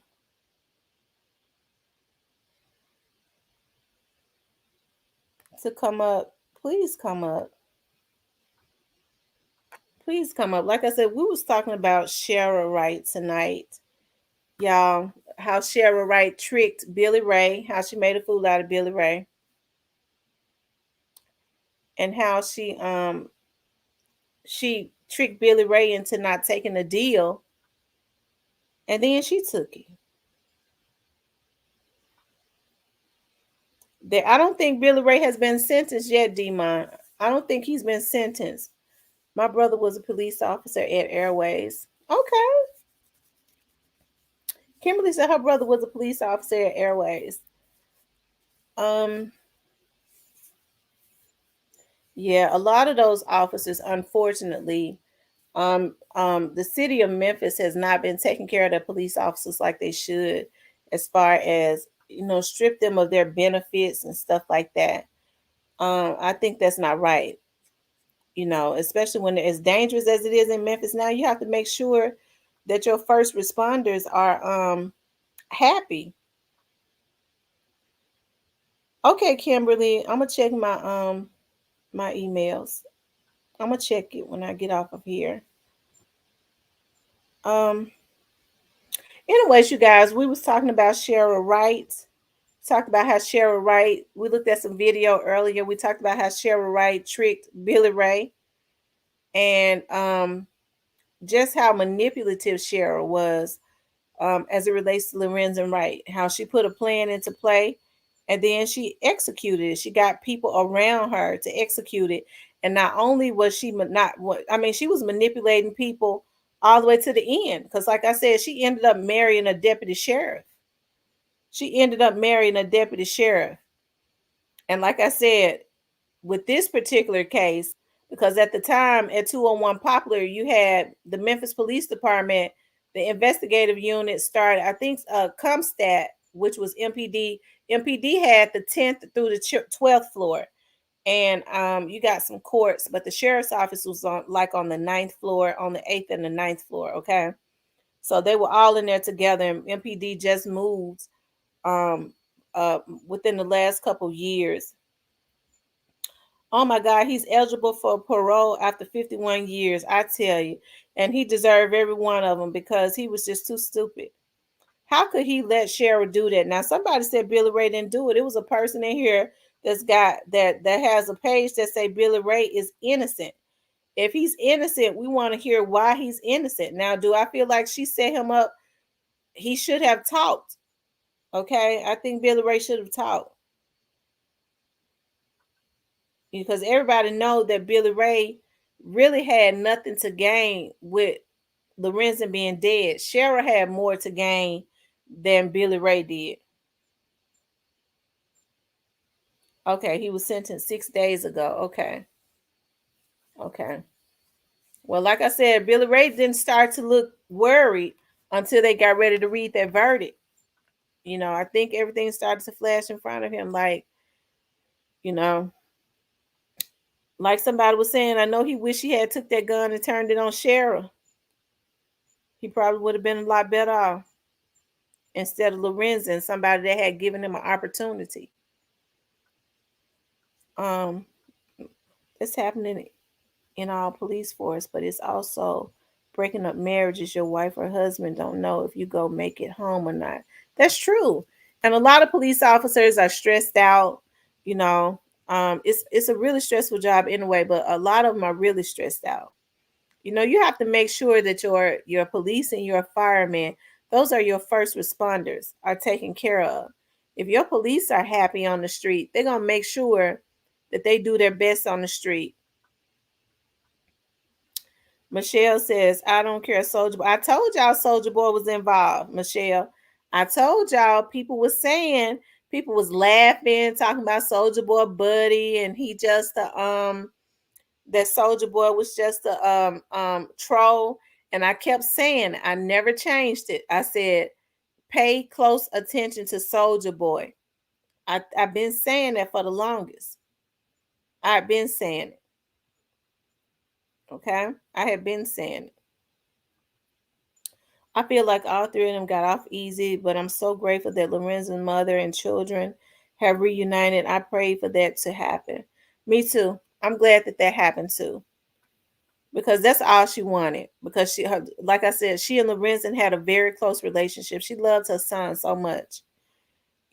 She did. She loved him a lot.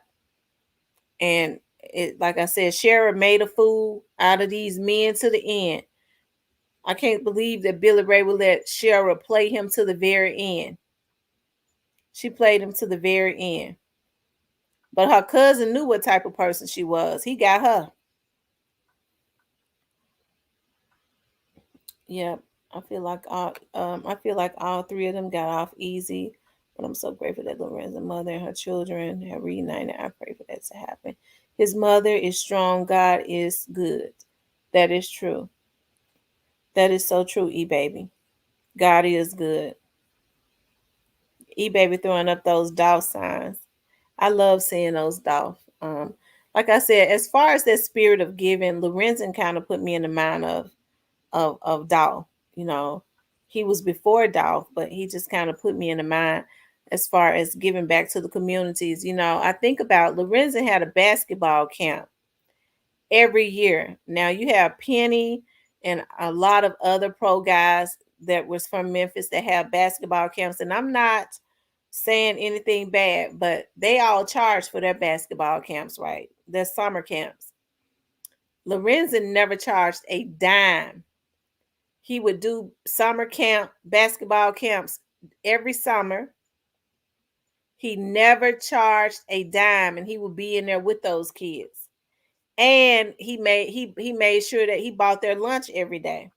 He made sure that lunch was provided for the kids every day. So he did a lot for this city, Yes, you lose your son, child. You definitely want a relationship with the grand. Yeah. So I'm happy that she's being reunited, because it's like Sherra did everything to try and rip apart that family. She took Lorenzen, then she wanted to take, it wasn't enough for her to take the woman's son. She took the woman's son, she took the lady's house, whatever she thought Lorenzen had, given his mother, then she took the kids. She spent all the money. I think she was spending that money. Who goes through she went through $1 million in what, 9-10 months? Because she probably didn't know when they was going to come and get her. And she wanted to make sure that there was nothing left. She didn't even think about her children.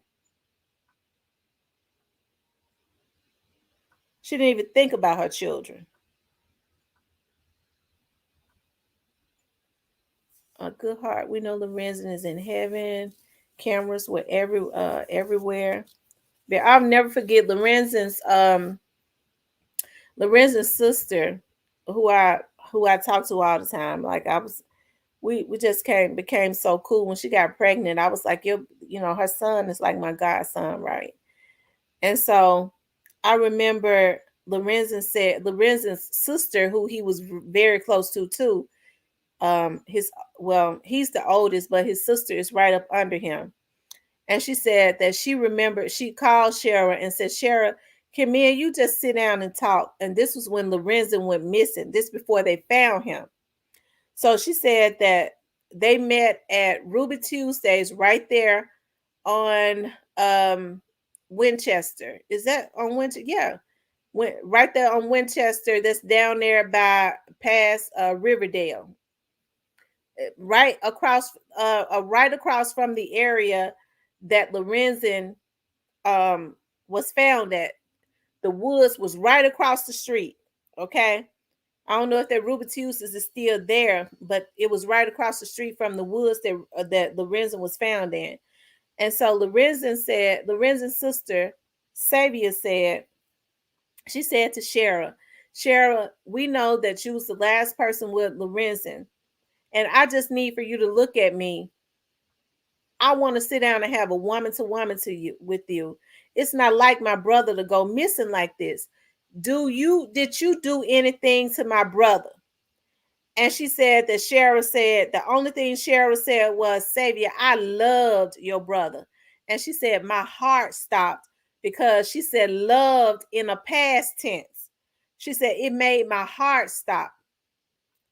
She said, because she was talking about him in a past tense.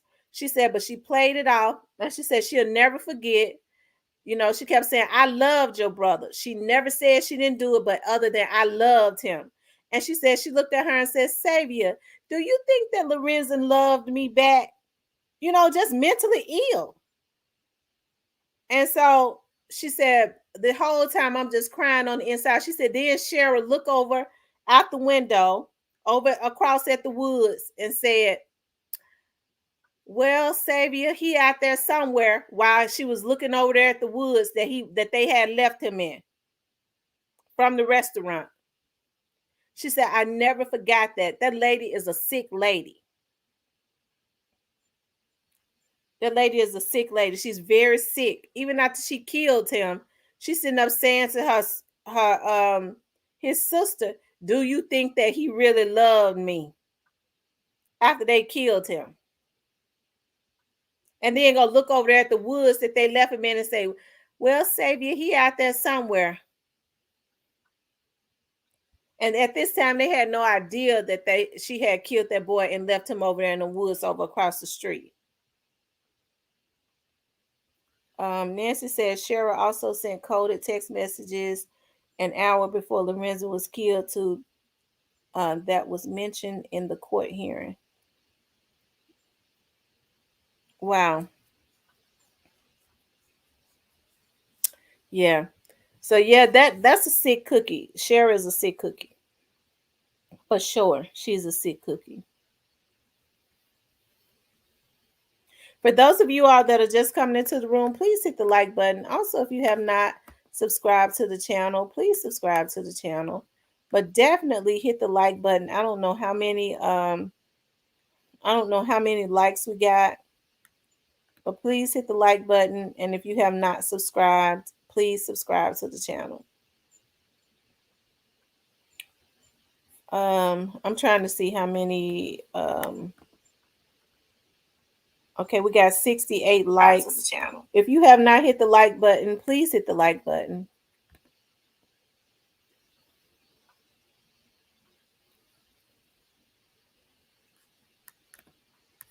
Yeah, please hit the like button, you guys. Yeah.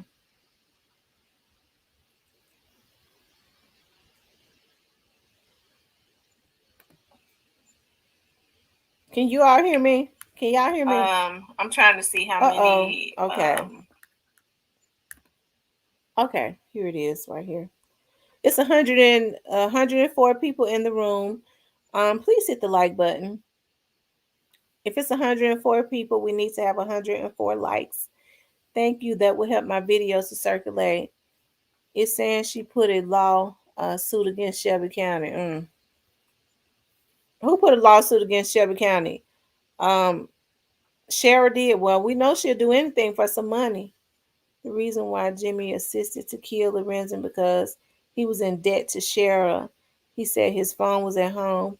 He was never there, but he was. It was said why he got immunity for testifying. Oh, I think that he was there too. And remember now, after all of this was over, Sherra told and said that Jimmy was there. God ain't finished with Sherra. It's only the beginning. She will get what's coming to her. The children will turn on her. Oh, yeah, her children. The reason that her children are reaching out to their grandmother is because I believe they're going to end up turning on her. They're going to end up turning on her. They got the opportunity to see and hear a relative give accounts of what their mother did to their dad. Yeah, all of his children are very beautiful. But yeah, this is only the beginning for Sherra. Her mouth already twisted. It's God. When God get through with it, it's gonna be it's gonna be twisted all the way around to the back of her head. Because sometimes you could just be too evil and dirty. And she meant that she was not going to allow that young man. She had already taken his childhood, manipulated him. Lorenzen Wright was gorgeous. He was absolutely beautiful. Beautiful smile, gorgeous.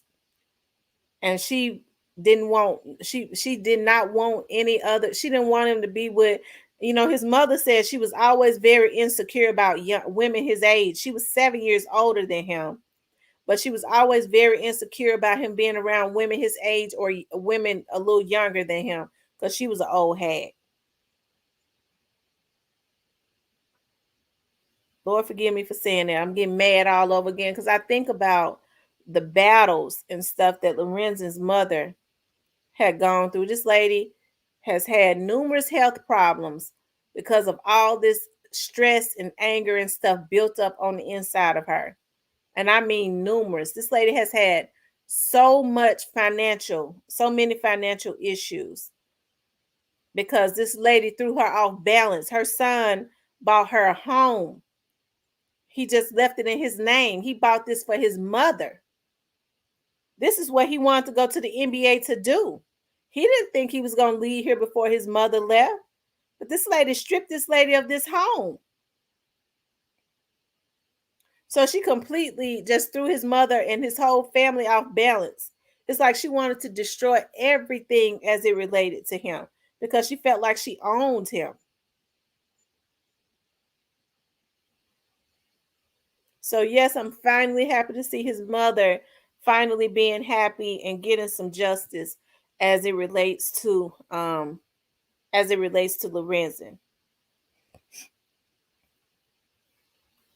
What in the world would a 21-year-old woman have in common with a 14-year-old child? Nothing. Her daddy was Lorenzen's her daddy was in on that. Lorenzen was sent to live with his grandmother, and so they say his grandmother said she didn't know how old Sherra Tail was.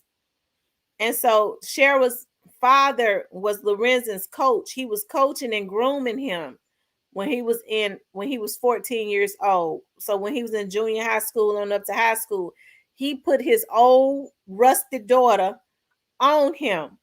I told y'all that he had already put her on Penny, and allegedly, I know Penny, but allegedly Elliot Perry or one of Ty Day or one of those men. She had gone through several of them, but they hid it and quit it. They did what they wanted to do with her, and they threw her away. So her father put her on Lorenzen because they knew Lorenzen was gonna go pro. They knew he was gonna go pro, and so she blew his mind while he was 14 years old. Lorenzen had never had no sex, they say. So can you imagine what that old hen was doing to that young boy? And he wasn't used to it. Yeah, her kid Jezebel at his finest. And now she get ready to reap what she sowed. She had already started reaping when her mouth and stuff started twisting. She bought a house, an Escalade, a car, and a pool. Was going to be installed, new furniture. She went on a trip that cost 10 grand that was listed. She invested, read that in the article. I remember that. She went through that $1 million, and that was just one of the policies that he had. But she went through that in 9 or 10 months? That money was supposed to be for the children, but she was trying to spend it just in case the folks came and got her. She wanted to make sure there wasn't no money left. Hello, 305.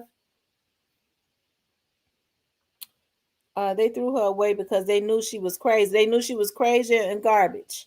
Right. They knew she was crazy. As you heard the young lady that was just up here a few minutes ago said she made the call when he had that gun, when he caught her with his cousin. And I remember that. The police was called out because he went over there and caught Sherra over there with his cousin. So she didn't have no limits on what she did. And she always said, well, Lorenzen was an NBA star. He always had women around, he messed around with women when he was good looking and he was rich. So of course, groupies were always around those NBA players, but she was always there with him. From my understanding, she didn't never let him go nowhere without her. So how are you gonna get mad because you see these women? They notice that it's the NBA star Lorenzen Wright, and he's good looking, and they looking at him. She knew she wasn't worthy of him, and sure enough, his mother said at the time of his death, I know that they said he was with another young lady that was named Alexis, but his mother said that he was dating two girls. He was dating Tina Thompson. She was a WNBA player. He had just started dating her. They said that's why Sherra really got jealous, because what Tina Thompson was doing, see, Sherra had ran through all his money. And so what Tina Thompson had started doing was helping Lorenzen as far as the money that he had left, helping him to make some really good investments. She was helping him to get back on his feet. Sherra didn't like that. He was moving on. And his mother said also that he was secretly dating Lisa Ray. You know, the actress Lisa Ray, that they was just kicking it. Because when he went missing for those 9 days, she said Lisa Ray called her saying she had not heard from Lorenzen. So he was secretly kicking it with her. But he had started to get serious with this WNBA star named Tina Thompson. And Sherra didn't like that. She was jealous because she felt like he was getting ready to get back on his feet.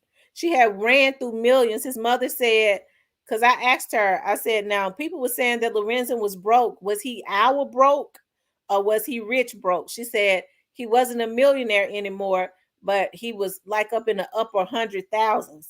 So Tina Thompson has started helping him as far as investing his money or whatever. She was helping him to make some good investments to get back on his feet. And then he was going overseas and he was going to go play for China for a little while to make some money.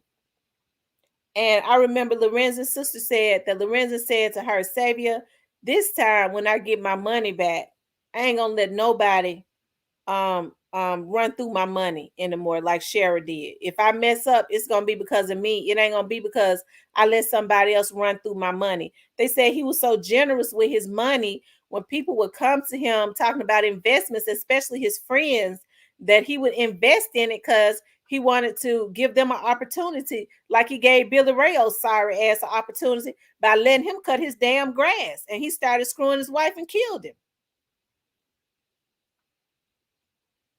But they said that's how he went through his money, because people would come to him with these ideas and he wanted to help them so bad, he would just invest in them.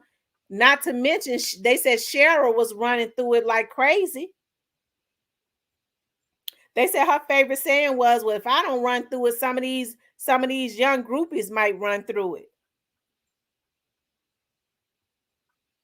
She made excuses, no love for him or the children. Right. He was very handsome. He was so handsome. He was so handsome. That money is probably the reason why that deputy married her, because he thought, she said, I'm gonna tell you something. I think her status is the reason that deputy married her, but she made a fool out of him. I believe, and there's no proof, so I'll say allegedly, a lot of that evidence that was going missing in the property room is because of that deputy. Allegedly, now, I that's what I believe. That's why they've made the laws of the policies more stringent now. Those officers can't run in and out of the evidence room anymore. But I think she married him so that even though he worked for the sheriff's office, because the Memphis Police Department had this case, I think she married a police officer because he worked down there, and so that he could, he would tell her about anything that he heard. But they said that she did him like a dog, almost sent him to the damn crazy house, because she never wanted him. He wasn't her type, and it's weird. And I hate to say this, they said something happened with, they said that his wife was ill. Now that's what they say. But shortly after she succumbed to whatever was going on with her, he married Sherra real shortly after. And people kind of thought that was strange. But I don't know. So I'll say allegedly. It happened, but I don't know if it was any funny stuff. But it did happen. But I just don't know if it was nothing funny. So I'll say allegedly, because, she might have been sick. And so maybe he just was vulnerable, and he married Sherra just, he married pretty quick. But she did him like a dog, though, because they said he lost his mind because he said he was coming. He went and bought a big house and everything, and he was really in love with her. And they said he can't happen to come home early one day, and he said he saw his furniture on the back of some trucks, and she had got cleaned the house out and was hauling ass getting moving out. Didn't even know getting to Houston. So it just so happened he came home early. He wouldn't even known what had happened. He was like, as he was going home, it's like, damn, that looked like my furniture on the back of them trucks. And she had cleaned the house out and had left him. And she was, and they said he hollered and cried because he said that the dogs was his. He had the dogs before he met her, and she took them. Let's see. She went through it in 11 months. There are 108 people in the building. Please hit the like button. And if you have not subscribed to the channel, please subscribe to the channel. But please hit the like button. It's 112 people in here, only 80 likes. Please hit the like button. Let me see. But please hit the like button. It's 112 people in. Yeah, please if you have not hit the like button, please hit the like button. Also, if you have not subscribed to the channel, please subscribe to the channel. Yes, please subscribe to the channel. I'm going to drop the link. I want to hear what y'all got to say. We almost been in here for 2 hours. I want to hear what y'all got to say. No, Nancy's narcissists don't feel. Let's see. Oh, goodness gracious. Not. Yes, Demon, she took the dogs. Even took the dogs. They say he hollered and cried. And said she even took my dogs. They said he was so in love with her when his first wife died, he couldn't wait to marry her. The lady went cold and he married her. So, being that Sherra was around, I don't even want to wonder about what happened to his wife. Maybe she was sick. I don't know. But, with Sherra being in the picture, I don't know what went on with that. And he's eating it ass. But she got him in the end though, because he lost his mind. Like I said, she packed up everything and left. And he never would have known it. But she betrayed Billy Ray because she had told Billy Ray she was gonna marry him, but she ended up marrying that police officer. And so she told Billy Ray, they said she told Billy Ray she had to marry that police officer for some reason. And he still had hope. And she left him, and Billy Ray thought she was gonna marry him again. And then when she moved to Houston, she turned around and ended up moving to LA. Because when they got her, she was, she had started living in LA. She married some other man. So she still never married him. So I can't understand how Billy Ray would let Sherra make a fool out of him not to take the deal. And then her and Ganguly straight drops attorney jumped on the deal quick. Because they're gonna be like Bonnie and Clyde and not say nothing. And she wanted him not to say anything. D1 says she must got that ill. Nah. I'm gonna tell you something. The cussing pastor said, and this is what the cussing pastor said. I'm not trying to be nasty or nothing like that, but they said that the men that Sherra dealt with said she had the killer coochie. That's what they said, and that's the truth. That was their nickname for her. That's not something I'm making up. Their nickname for her was Killer Coochie because they could not say no. She had them. When she slept with them, she had them hypnotized. So I believe it was the reporter that she ended up messing around with that coined that name for her. They called her Killer Coochie. And she was a killer. So I guess she was killing them in bed, and then whenever she hypnotized them so much, she had them going killing folks. But that was her name for real, Killer Coochie.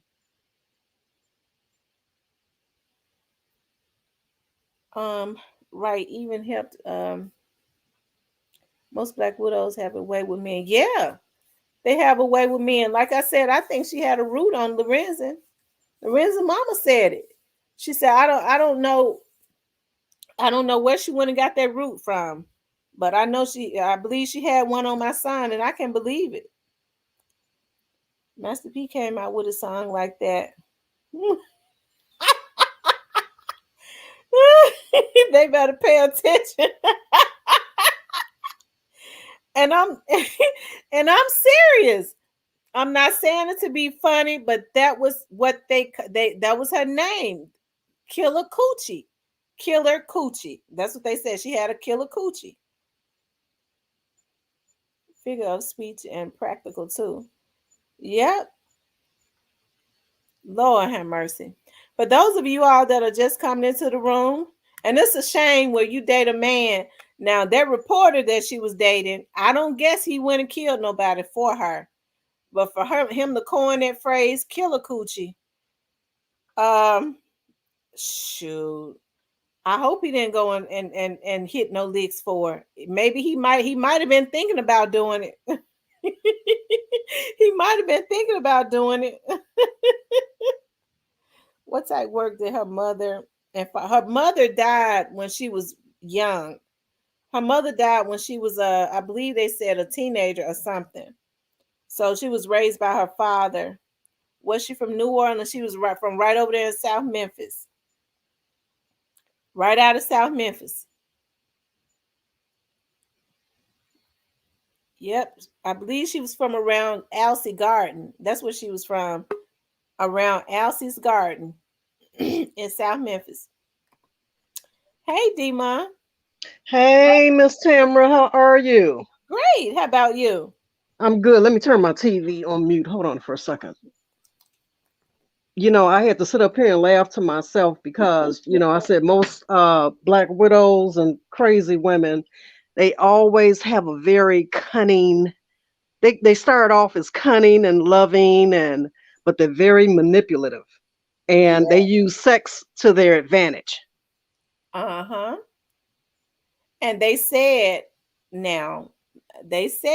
I heard this, I don't know, I believe it was a young man who had dated Sherra that was on the Cousin Pastor show some years ago. But Lorenzen's mother even said it, that Lorenzen was 14. She was doing everything because, you know, you think about a 14-year-old boy.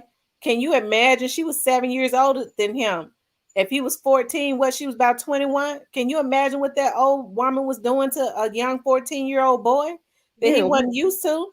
But I believe I heard one of the guys that she had dated as an adult, he was in his 30s, saying that, you know, she drove him crazy in bed.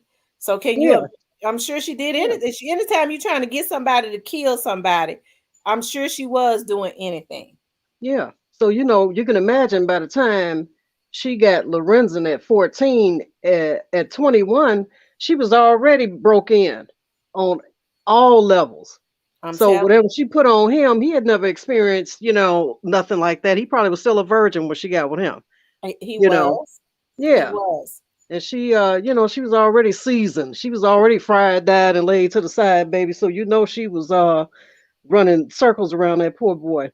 But, you know, my thing is this, and not to discredit his mom or anything, but my point is when you have a promising, and that's to any mother, even back then or even now, when you have a promising young man, you know, and you see he's going places and he wants to do things with his life and things like that, you know, we have to, as parents, I don't have kids, but if I had kids, I had a 14-year-old, you better believe I want to see your birth certificate, where you from. I'm running background checks because you have to be careful who you let your kids hook up with. It's predators. It's not just, you know, when people think of predator, they always think of a man, you know, but you have women out here that prey on young boys too. That's you true. know, they prey on them. And especially if they see they about to go somewhere. And I kind of feel like, you know, if her daddy sicked her on Lorenzen. He basically was pimping his daughter out. You know what I'm saying? I need you to hook up with this, and this boy about to get paid. That's You exactly know? what he was doing.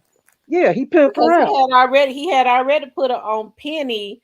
I know on Penny. They say he hit it and quit it. I believe it was either Elliot Perry or Ty Day, and they said he hit it and quit it. Like he had tried to put her on quite a bit of those rising stars that were athletes, because he was trying to get a payday too. It seemed like. Yeah, he was trying to get a payday, and that was the whole point. Is he still living? Her father? I don't know. Mm. I don't know. Only thing I know is he might be passed away at this point, because from my understanding, his wife, which is her stepmother, is very afraid of her. Oh yeah, yeah.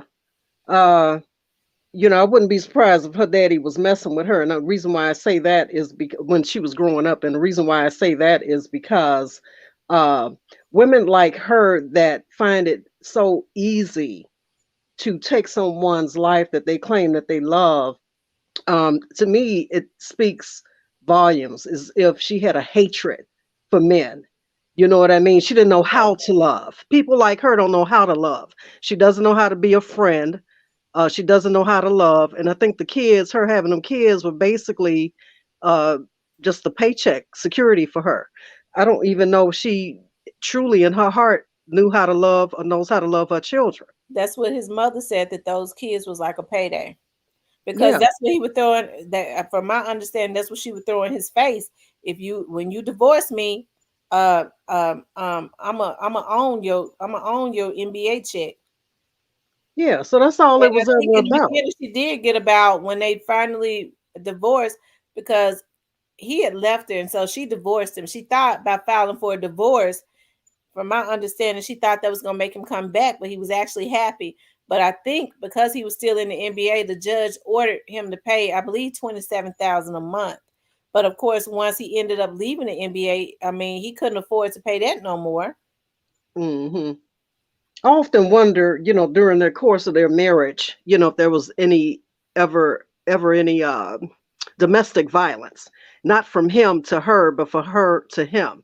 You know what I mean? And a lot of times, even now, men are embarrassed to admit that they are being abused by their partners. You know what I mean? Women will admit it faster than men, because a man is a man. They're supposed to be strong, but given his personality, I can't see him striking back at her, or and it just seemed like to me she ran circles around him, and probably throw punches or hit him or throw stuff at him. You know what I'm saying? I mean, I wasn't Mhm. there, but she just sounds like that type. Yeah. It seems like he would never disclose that to anybody, but I can see her being uh violent with him at times, especially if she thought that other women were looking at him, or because she's obviously very she's a sociopath.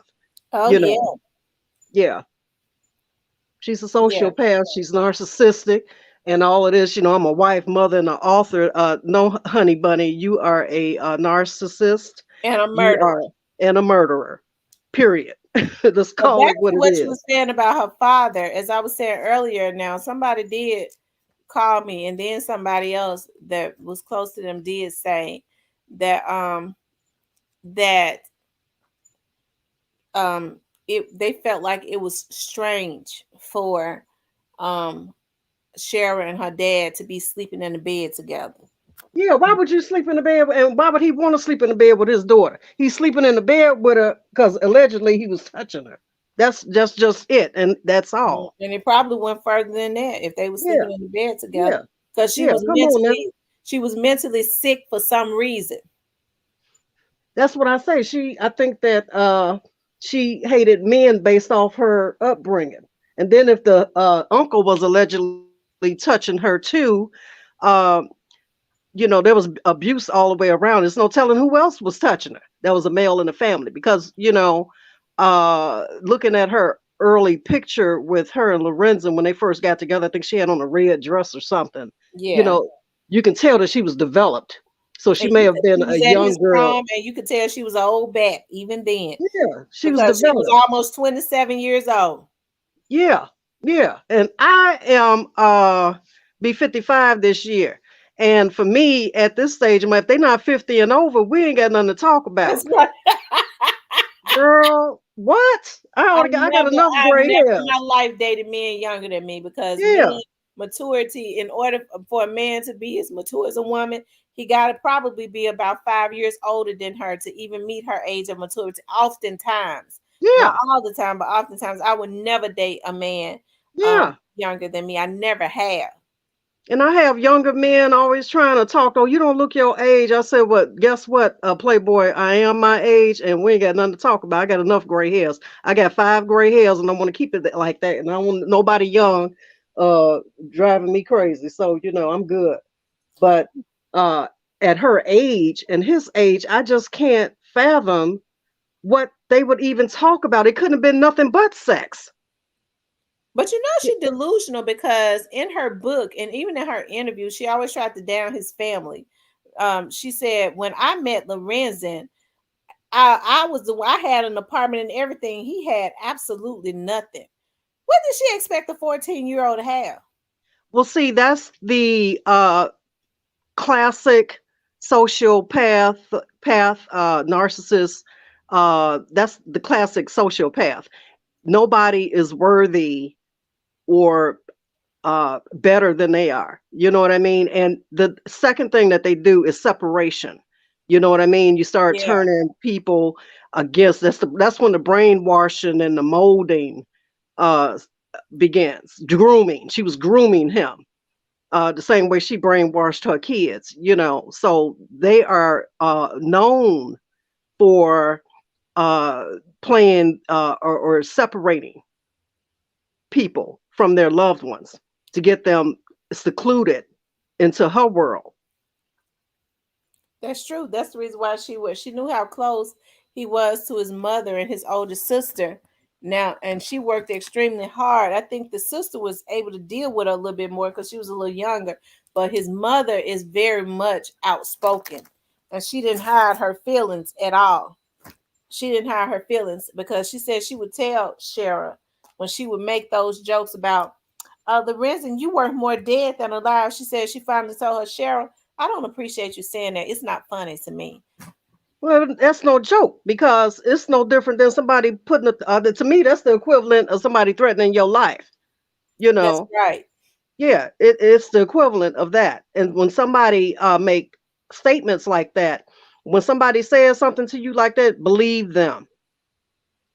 See, people have a habit of disregarding statements or people's actions as, oh, well, they just talking or they just stupid. You know what I mean? But at the Mhm. end of the day, if you say it, you thinking it. And Absolutely. if you're thinking it, you'll do it. That's what I tell people all the time. Just listen to people. It'll come out. Yeah. Listen to what they say. And when they say it, believe it. Yeah. Yeah. Because to me, if it's already in the back of your membrane, I'm not putting nothing past you. you know. But see, he was naive. He was naive because at 14, he didn't have a chance to do what normal 14-year-old boys do as far as dating. He didn't have a chance to date and break up and I don't like her and I don't like, oh, she's not for me. He didn't get to go through that process like a lot of young boys need to go through it. She immediately put her talons what do they call it? Them owl talons into his back She and put that. them She put claws. that with the killer coochie. That's what they called her. Yeah, Them yeah, serious that ill killer nana, coochie on that stale kitty lit on him. You know, that's what I call a stale kitty litter, honey. Because if she tried to get out of jail now, if they do release her, baby, I would love to see the man that take her the way she looking now, because she look a hot mess. Oh, don't she look like a big old? She like a big old man, don't it? Girl, she like a big bloated drag queen. About no offense to my LBGQ community people. I love y'all, but I'm just saying, she looked like a washed up drag queen. Yeah, she looked like a big man, and that was, I hear that was a lot of the problems. Talking about Lorenzen started acting up because he was 34 years old when she killed him. You think about it, that boy had been with her for 20 years. They said he had started Yeah, to become liberated. They said she called herself gonna divorce him. She thought that was gonna control him, and he was actually happy. And he moved to it, hurry up and move to Atlanta. And that really pissed her off. So that means he was trying to start his life over because he had spent 20 years with her manipulating him. He yeah, and spending his money. probably had got away from up under that root she had on him and everything. Yeah. Yeah, she at home spinning around on chandeliers, doing acrobatics and tricks on him, you know what I'm saying? But at the Yeah, end of the day, he was no longer a kid. See, tricks were for kids. So when he absolutely. was a kid, it was all good with him because he know no better. But as he matured and became a man and whatever else was happening under the roof that nobody else knew about but him and her and maybe the kids, once he became and he became woke, as I'll say, he was woke. You know what I'm saying? He was like, okay, wait a minute. This woman is not for me. But he, like I say, he never had a chance to go through that process as a young man. He only and unfortunately, him realizing that she wasn't the one for him and verbally expressing that to her is what set things in motion. Because I think that had he just left her and not said anything the way she did her her policeman husband, just packed up the dogs and packed up like she granny with the Beverly Hillbillies and packed up and Uh-huh. left, he would have, if he hadn't said anything and just left and relocated, he might would have survived that, And how many true crime stories do we hear of every time somebody is ready to leave, man or woman, pack up and leave, they die. It's like a death sentence. Mm-hmm. But she knew he wasn't coming back this time because they had divorced. She actually tried to kill him a month after that divorce was final. Billy Ray and Jimmy went to Atlanta. When the kids was there, she left one of the windows open, Oh unlocked, wow. and told him which window to go through, and he wasn't there. Oh, I didn't hear that. Yeah, he wasn't there. He was actually in China because he was trying out. He was gonna go over and go overseas and play in China for a couple years to get some of his money back. That's what his Mm, mom said. And so when they went, he had a roommate. His friend, which was a male, was laying on the couch. They said that he never woke up. They said they knew it wasn't him because he was too short. mm, So they said they was in arm's reach of him. So they just went back out through the window. They saw that he wasn't there. And mm, so when he told her months later that he was gonna meet with his lawyer in 2 weeks to change his will, she hurried up and sent Billy Ray. She gave him some kind of elaborate story in order for us to be together or something. And he hurried up and went. But I truly believe mm. more so people feel like that Billy Ray was just as sprung and she did make a fool out of him, but I think it was more so greed also. Yeah, yeah, yeah. And Billy Boy got finessed. Period. She finessed him, and he thought, probably like that other guy, that it was still a substantial amount of money left over. Well, she had some a big pot of gold, and that they were going to be living the lifestyle. You know what I mean? And uh, as Freya Sanford would say, you big dummy, you got finesse. Period. Uh-huh. He Yeah, got and finesse. he's sitting up in court because I watched part of that on the court TV channel here, and I could just look at him, and he just so stoic. His expression was just deadpan, no emotion, no facial expressions. It's like he looked the same way every day of the trial, just sitting there. I think he thought he was gonna get off. I don't think he had no emotion until they got ready to read that verdict. But yeah, that's when it hit him. Huh? That's when his eyes popped open like Dracula. He was like, wait a minute, hold on, y'all. You know. And like I say, that's what any of these cases. Don't, wait till the 11th hour to start feeling some kind of remorse. And it's no remorse for the victim. It's always remorse for themselves. And that's what pisses me off. You're not sorry that this young man is taken away from his family and you played a part in that. You feel no sympathy for that. You know, sorry you got caught. you sorry you got caught. Where's the sympathy for your victim? You know, and always say, man up and say, yeah, you know, I did that. I made a mistake. I'm sorry about that. I shouldn't have never did that. Because had he shot Sherra out there in them woods and let Lorenzen live and Lorenzen knew that he spared his life, Lorenzen probably would have taken care of him for life. Absolutely. That's exactly what would have happened because Lorenzen was the one that gave him an opportunity. He helped him. They said he helped him. They said he even bought him some equipment when his equipment would break. They said Lorenzen was good to that man. He was the one that initially hired Billy Ray and made referrals to like other celebrities like Penny and them as far as cutting his grass and stuff. So he was good to the man. How could he do that? But you know what? It's always, and that's why the old adage has been created. Biting the hand that feeds you. He bit the hand that fed him. And she ended up screwing him over to the end, didn't she? Yeah, she did. Like I said, he got finessed. And that's why he's sitting up there in court. I was watching court TV looking at him. I said, he can't even blink. His face looked like it was mummified. Like he was, somebody said before, somebody said sometime back, I bet he wish he had shot Sherra instead. Yeah, and he should have. Not the killer. He should have shot her in both her legs and just let her lay there.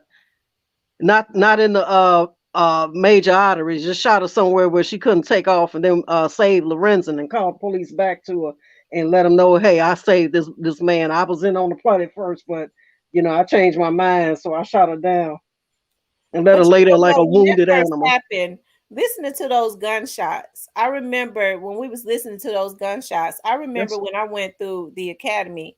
I said when we used to have to, when we was down at the gun range, there was a certain way that we used to have to shoot off those rounds. We would be shooting off thousands of rounds for practice, but there was a uniform way that we used to have to shoot them off in that gun range, and it used to be always pow, pow, pow, pow, pow, pow. When I heard that, I remember saying even to Lorenzen's mother, I said, that is a trained killer. That's a trained person. And so then later on, she ended up marrying that police officer. And I said, I wonder, was it him?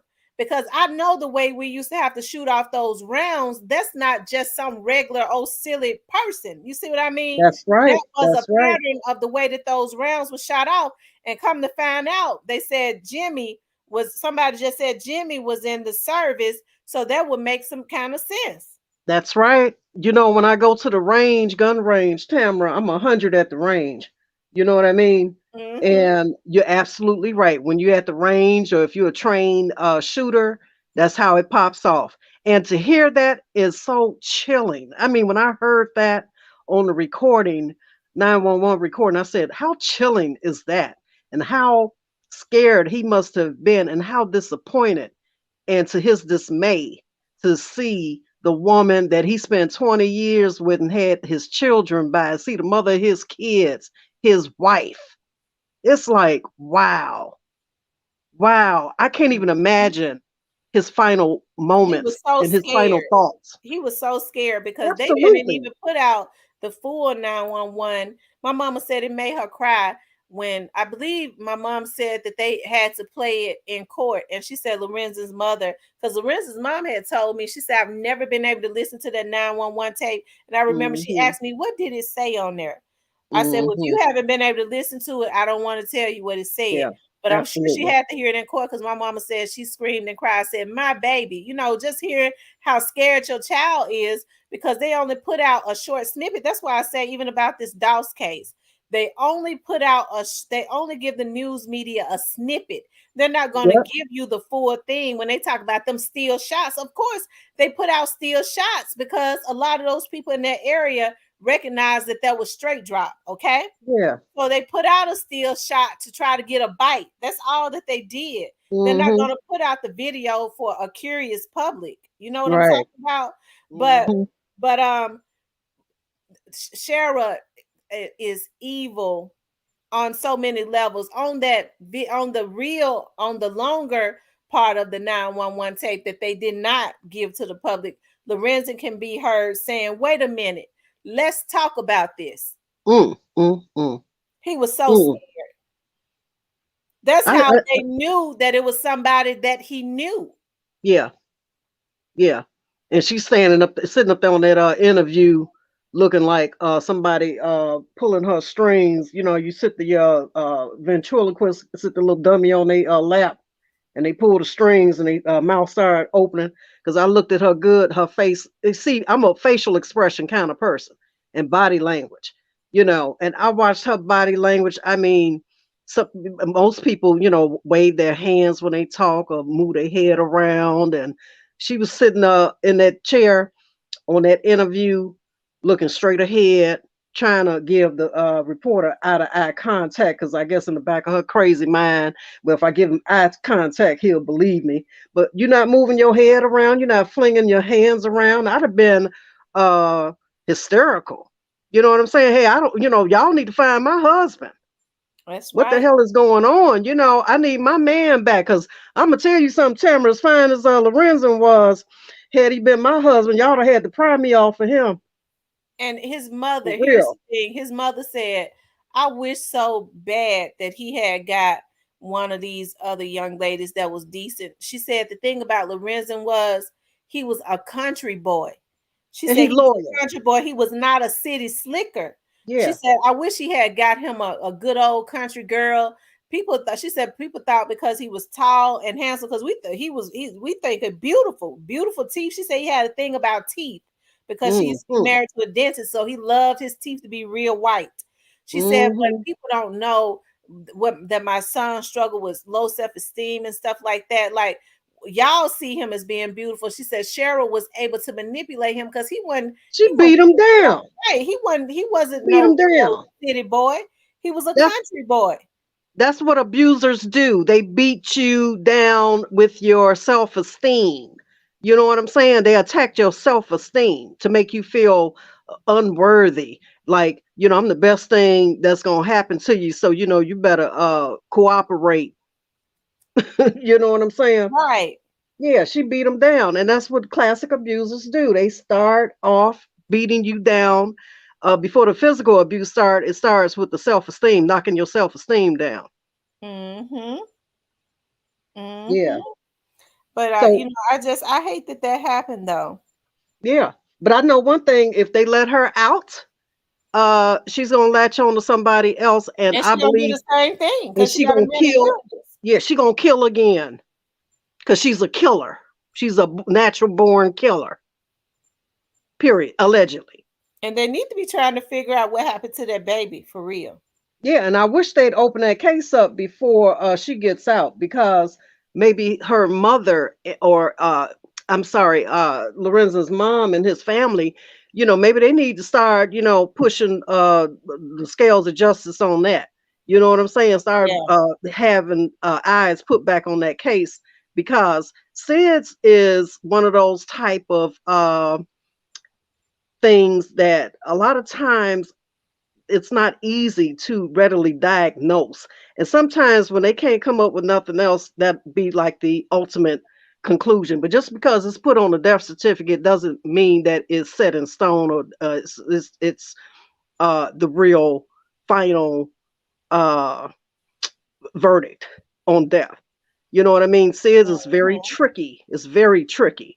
And I, in my heart, feel like she did something to that baby, you know? She said that Because doctor was angry. She said that doctor was angry. And she said that she didn't expect for her to stay there the whole time. Because I believe mhm, Lorenzen had left her. He had left her. She said that's one of the times he got up the strength to leave her. And that sucked him back in because he went into a depression because he loved those children. mhm. Well, see, that's what crazy people do. You know, when they know you about to leave them, they'll fake a illness, or you know, it's almost like what they call it, Munchausen syndrome. You know, when mothers Mhm. would make their kids sick on purpose just to keep Right. them in the hospital for To get the attention, sympathy. Yeah. sympathy. So that's what she was, you know, I feel like she did that to keep Lorenzen, make him come back, and for the sympathy, And she was for the pity party. She needed him to join her in on a pity party, a phony pity party. Because with that interview, she showed zero emotion. She sat there like she could care less about that baby. And Do you most think? mothers on an interview gonna talk up because he was doing all the talking. She didn't shed a Absolutely. tear or nothing. But this is baby come out your womb, come out your ill nana. Do you think that Billy Ray has any empathy? No, he only if he does, it's for himself. Mm-hmm. It's for himself. He could care less about Lorenzen. You know, it will probably only hit him after he comes. He see, you have to come to terms with yourself on stuff like that. You know what I'm saying? You have to, like they said, with a drug addict, can't nobody help you get clean but you. So with Billy, can't nobody help Billy understand that he took a man's life. He took a man away from his family and his children. Later, for taking him away from her, we care less about him being gone away from her, but it's about his children and his mother and his father and his sister. You know, Mm-hmm. and Billy, who knows what he thinks about laying up in that cell at night. I think he may think, well, I should never even mess with her. That's probably his first thought.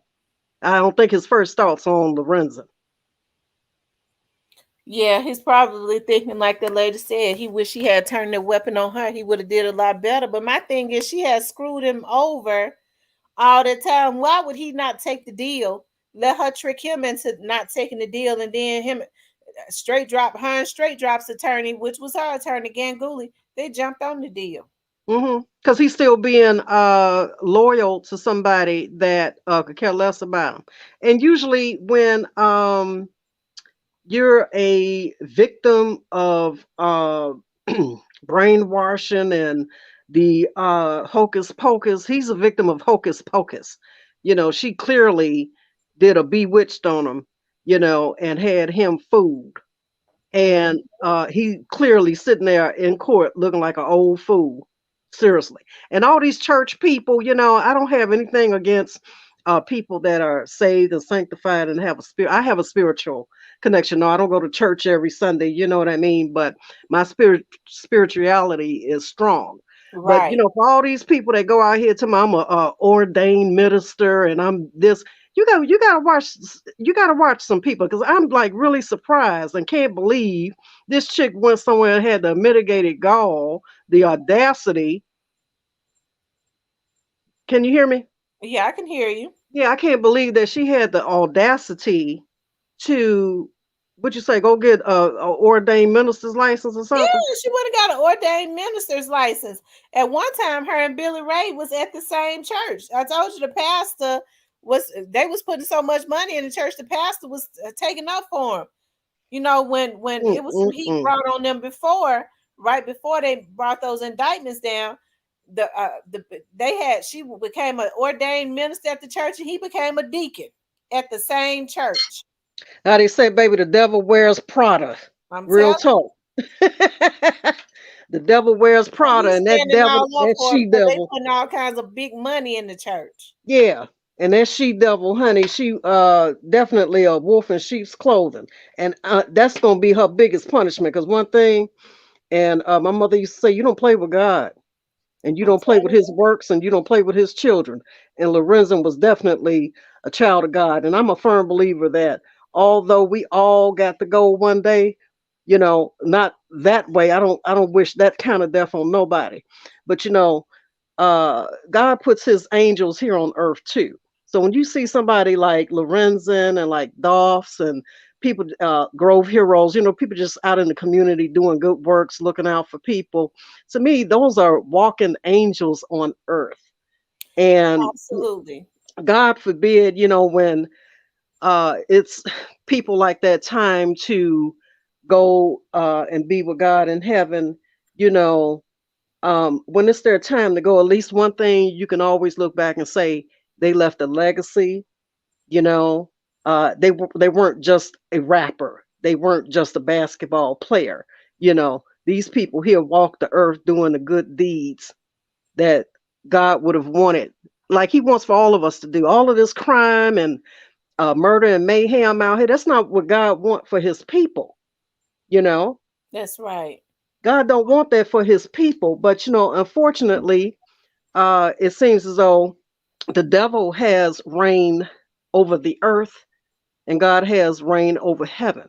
And that's why, and I don't want to get too off into that, too much off, because I can go on all day about that. But these devil's minions walking down here on earth, Mm-hmm. when it's all said and done, they're gonna be the last ones standing up here blowing up, burning up, and everything else. You know what? I told Lorenzen's mother, I said, you think about it though, Miss Marion. I said, you got some you're a blessed lady. I said, look at how many basketball stars you've had to come from your loins. Miss Marion had Lorenzen. Lorenzen had some children. Those twins are Mm-hmm. are college basketball stars, and Miss Marion got a son that's about 20, 21 years old that's in college. That's a basketball star. Her own son, her Mm. youngest son. I Mm. said, so you a blessed woman. All of that came from you. Yep, that seed was planted. That's Mm-hmm. right. And he tall and handsome. And they always say you reap what you sow. You know what I mean? She Mm-hmm. definitely, in a good way, in her case, it's a good thing. It's a good That thing. this But I did think not. Sherra is not gonna last long in jail. I really don't. But because I think even when she go up for parole or whatever, I don't think they're gonna let Sherra out because it wouldn't be good to let her out. When is her parole coming up? That she could in 9 years. Oh, anything That's can why I happen in said 9 years. she got off. She made a fool out of Billy Ray. But I can't understand. They gave him more time than they gave her. I always thought that it was up to the courts or the judge to either accept or deny a plea deal. And I'm just curious why he has allowed her to enter a plea deal. Well, Billy Ray decided he didn't want to. He didn't want to plea. He didn't want to. He didn't want no deals. Well, He at the end of the day, then she should have got as much time as he did. If he got life, she should have got telling you, life. she should have got life. She really should have got death because that seed was planted with her. Yeah, yeah. Nobody else had nothing to gain. I think that's why Jimmy told on her. She never gave him his payment like he was supposed to get. She had no intentions on paying him either. And the thing about it is he was absolutely there. That's why he know that Lorenzen was running and jumping like a rabbit. Yeah, Jimmy know. He knows. But like I say, she should have gotten the same amount of time because once they seen that Billy didn't want to accept a deal, then she should not have been offered a deal. All deals should have been off the table. Period. Since we can't get either one of you all to talk and accept the deal. Well, she was talking, but I'm just saying, she shouldn't have been offered anything either. No, she shouldn't have because she's definitely.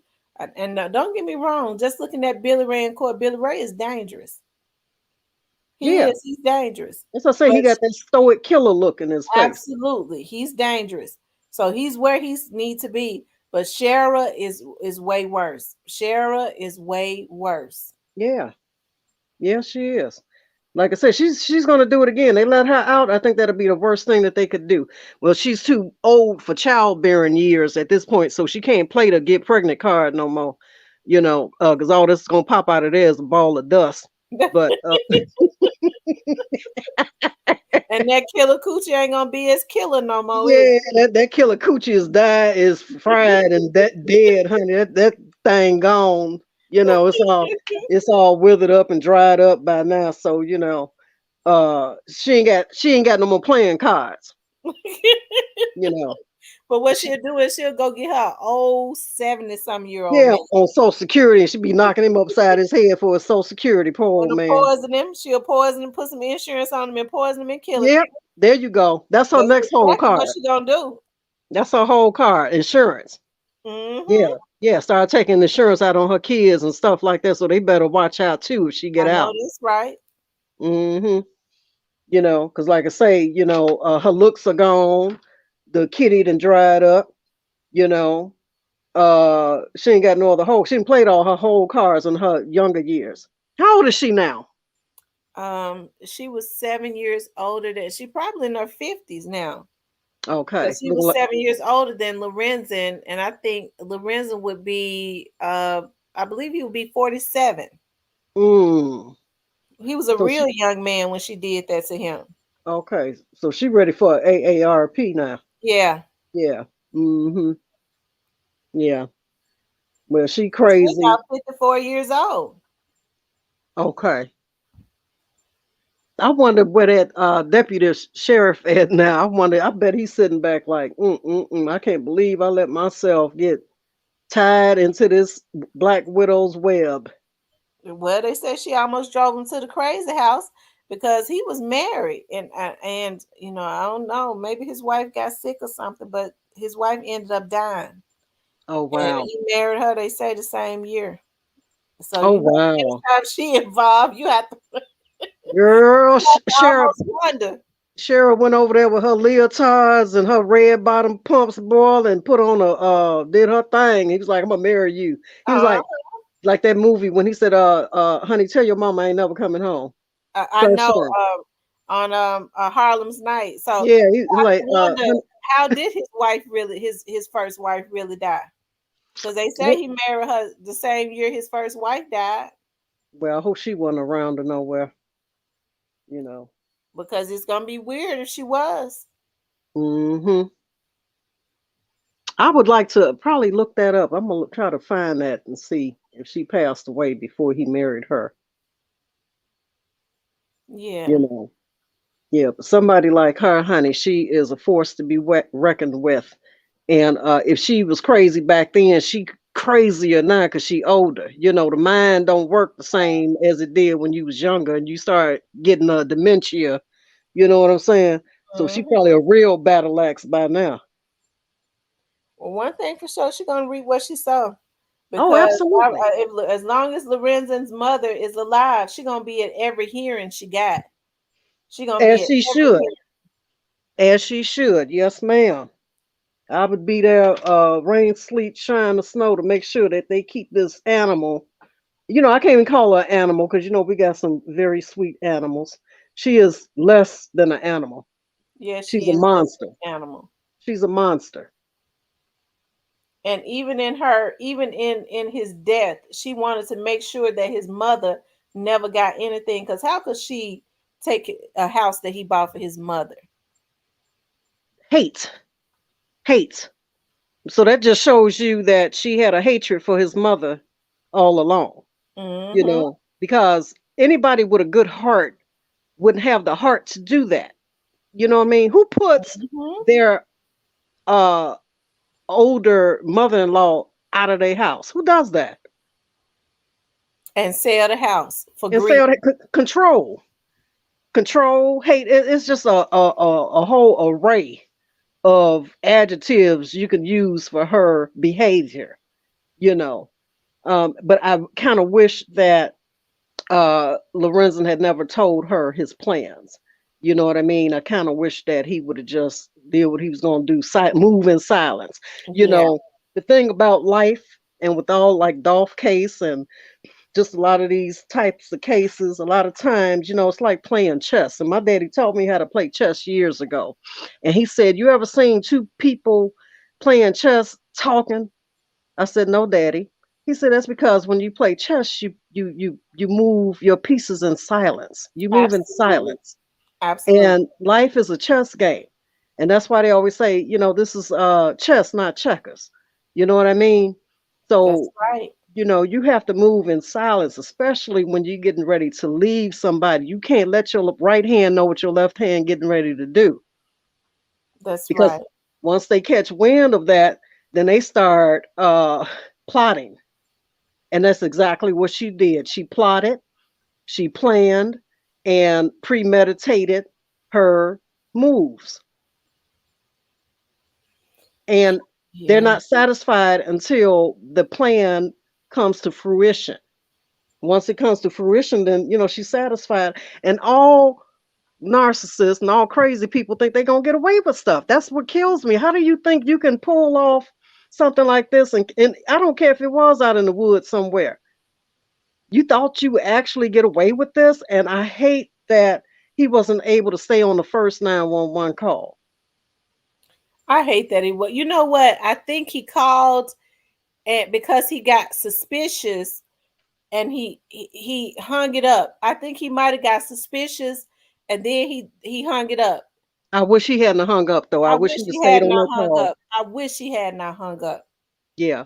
Had he not hung up, because wasn't it some type of thing about the 911 operator not sending a dispatch or something out there, or he Right, just for ignored it? 9 days.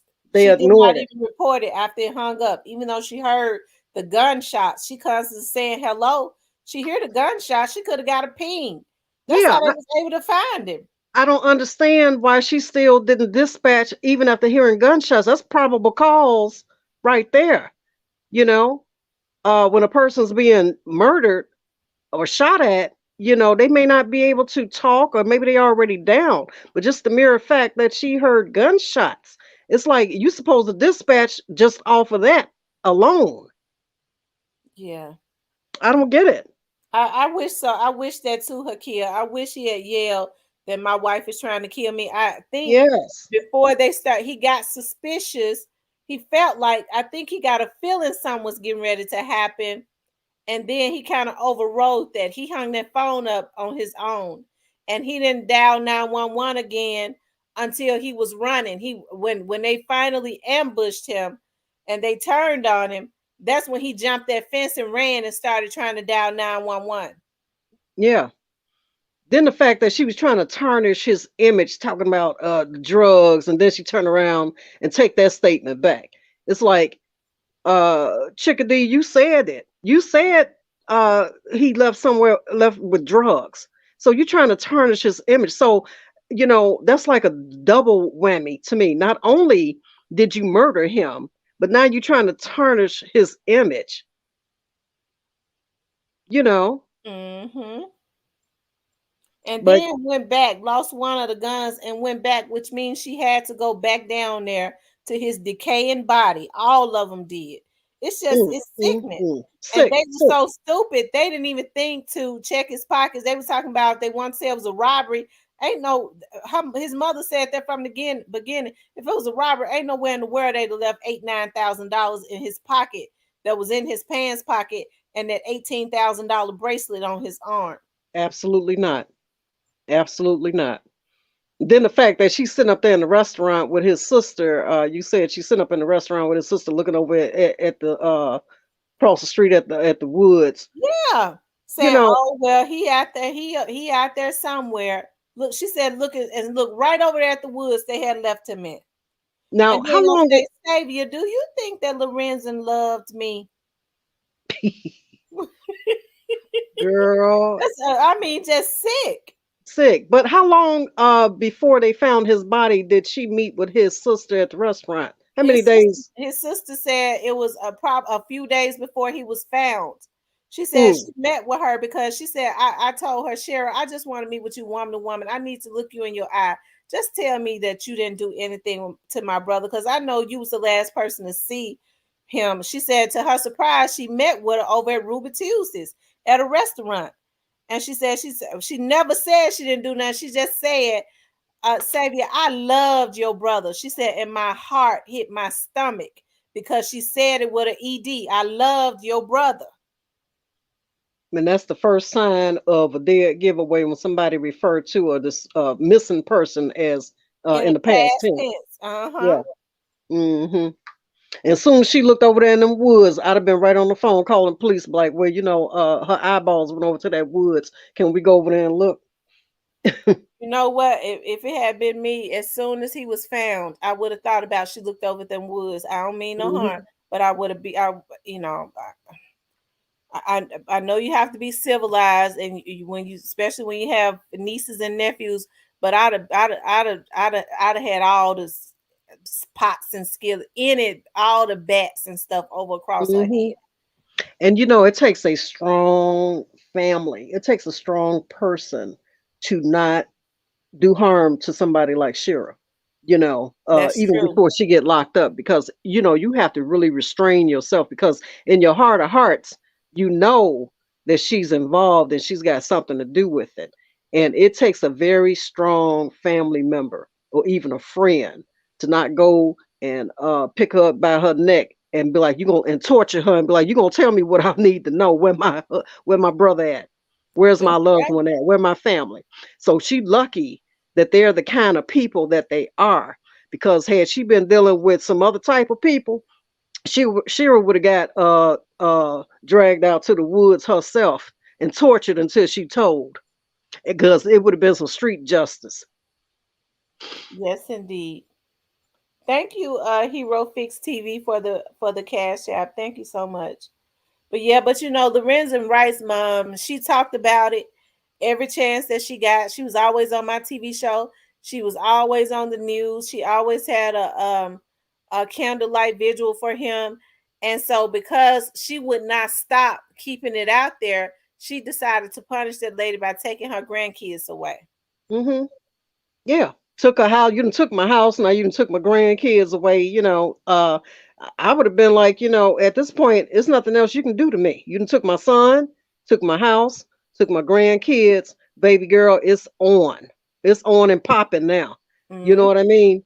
And that's why she took those kids away from her, because she didn't want Lorenzen's mother talking to them about this. You know, in her mind, the less is said, the less is known, and the less I look guilty. And then she also knew that those now some of those kids were babies, but it was his daughter, his oldest daughter, and his oldest son was old enough. They heard some commotion. They know what happened. Mm. They knew what had happened as far as hearing some of those last conversations. She confused those kids because I remember Lorenzen's mom saying it. And so she never wanted Lorenzen's mama to be able to question those kids. Mm-hmm. Mm-hmm. Because they They would have all known, because she said he left with 3 men. Those kids knew that he left out of there with their mama. did the kids ever say that? Did the police ever question the kids? She said that the kids got so confused they said they couldn't really remember anything. Oh wow. And that's because Sherra was confusing them. I wonder if it had made a difference though early on had they been able to give a statement saying that their dad left with her. You know what I mean? I think it would have made a difference. I think it would Mm-hmm. have. Because they always say, when a crime is first committed, the first 48 hours are the most important. So all statements, witness statements, or just any little thing that you may not think is a big thing, any little thing can shed light on the next steps that the victim may have made. You know what I mean? So that could have Yeah. made a huge difference in how they proceeded, even with questioning Shira. Because Right. she She got, lawyered up. She lawyered yeah. up quick. And that was weird. And that's a sign right there. Anytime, if you're not guilty of anything and you don't have anything to hide, I don't need no attorney. You know what I mean? I haven't done nothing wrong. So, let's talk about this. Let's talk about it. But when you lawyer up quick, fast, and in a hurry, to me, in my mind, that's a sign of guilt. I was looking for that video where she was saying, I remember they asked her, she was talking about all the jewelry that Lorenzen had gotten her. She said, this watch that I got, this watch that I got on, I mean this bracelet that I got on is enough to buy a house. And they said, well, can you put anything on his fund, on his what do you call it? Reward money? She said, I don't have it. That lady No, that's a sick lady. no, because she was out balling. She was out balling, but like I always say, my favorite saying, they ball till they fall. And she was balling till she fell straight on her And face. she fell on her face. And she spent all that money because you run through, how do you run through $1 million in about 10 or 11 months? That And didn't means she even, didn't know when they was coming to get her. She was trying to make sure no money was left. but she didn't put nothing in for the trust fund for the kids or nothing. She didn't have no trust fund, did she? Nope. that goes back to my earlier statement. That's how I know she didn't know how to love her kids. You know what I mean? If she truly loved them. You know what I mean? Because I don't care what wrong I have done, I'm gonna make sure my kids straight. In case anything happened where I got to go off to prison or whatever, I'm gonna make sure my kids straight. So she didn't even have their best interests at heart. No, she didn't. She didn't. Everything was about controlling Lorenzen and making sure that his family was miserable. And even now, she doesn't have any remorse. Sherra doesn't. No, because in her mind, he did her wrong. If he was seeing two different other ladies, or what, and he was about to leave her, in her warped, decrepit mind, she feels like, well, he brought this on himself. Because if he hadn't been trying to leave me, cheating on me, or whatever her crazy reasonings are, that's what she's feeling. That's what she thinks. But crazy people don't have no remorse, no way. Her brain is jelly. She don't even know what year it is. Probably, she's probably sitting up there twiddling her thumbs and biting her fingernails and picking at her toenails, because that's what crazy people do. You ever seen crazy people sit around and just pick at themselves all day and night? Her bald head, girl, and I saw with that bald head. I'm like, Jennifer says these type of people. Jennifer said these type of people can spend money. They are obsessed with appearances. They just like the bracelet or whatever is worth enough to buy a house. They love no one. No, she felt like Lorenzen owed her that. She felt like Lorenzen owed her his life. Entitlement. Entitlement. She entitled to his whole soul. Everything. And you know what? When somebody shoots you in the face, Tamara, I've always said that when somebody go for your face and stuff like that, that is act of passion. Act of passion and hate. And Billy Ray was jealous of him because he was a gorgeous man. Yeah. So you're trying to destroy his face to make sure that if he was found, they have to have a closed casket. Because anytime somebody shoots you in your face, it's so they have to have a closed casket. Can't nobody see you. Destroy just destroy you. Because people that come to a funeral or whatever, they can't see body shots because you dressed up. But your face, they want people to see that or not see it. So they've always said that, I remember growing up as a little girl, my mother would say, if you ever get into a fight, shield your head and your face, because, when you're decent looking, girls like to go for your face. So when I was growing up, girls used to carry, they probably don't do that now, but when I was growing up, they used to carry the straight razor under their tongue. And when they get in a fight, the first thing they want to do is go for a pretty girl's face. And Lorenzen was very handsome, very just fine. He was. And to do him like that, baby, there's a place waiting for her, a special place. And it's a special place waiting for Billy Ray too, and Billy Jimmy. Ray and Jimmy and Jimmy John. Then they said Jimmy got some kind of ailment. Yeah, I heard that. Did I read that Jimmy has an ailment? I think I heard that too. Yeah, they all gonna get it. They all gonna get it. And they say when you do stuff to people like that, you get it back trifold. Your punishment is worse than what your victim's death was. So they gonna get it. Trust and believe. And she already got a twisted mouth, looking like she got that crack pipe twisted mouth. And I heard that was one of the reasons why he was getting ready to get his kids, because of her lifestyle. I think she was on crack drugs very heavily. Yeah, she looked like a crackhead. She turned into a crackhead. Because when you mouth start twisting to the side like that, that twisted mouth, that's the mouth trying to hold on to that crack pipe. Like Bobby Brown's? That Bobby Brown twisted crack pipe mouth, crackhead mouth. Yeah, they all get that same twisted mouth.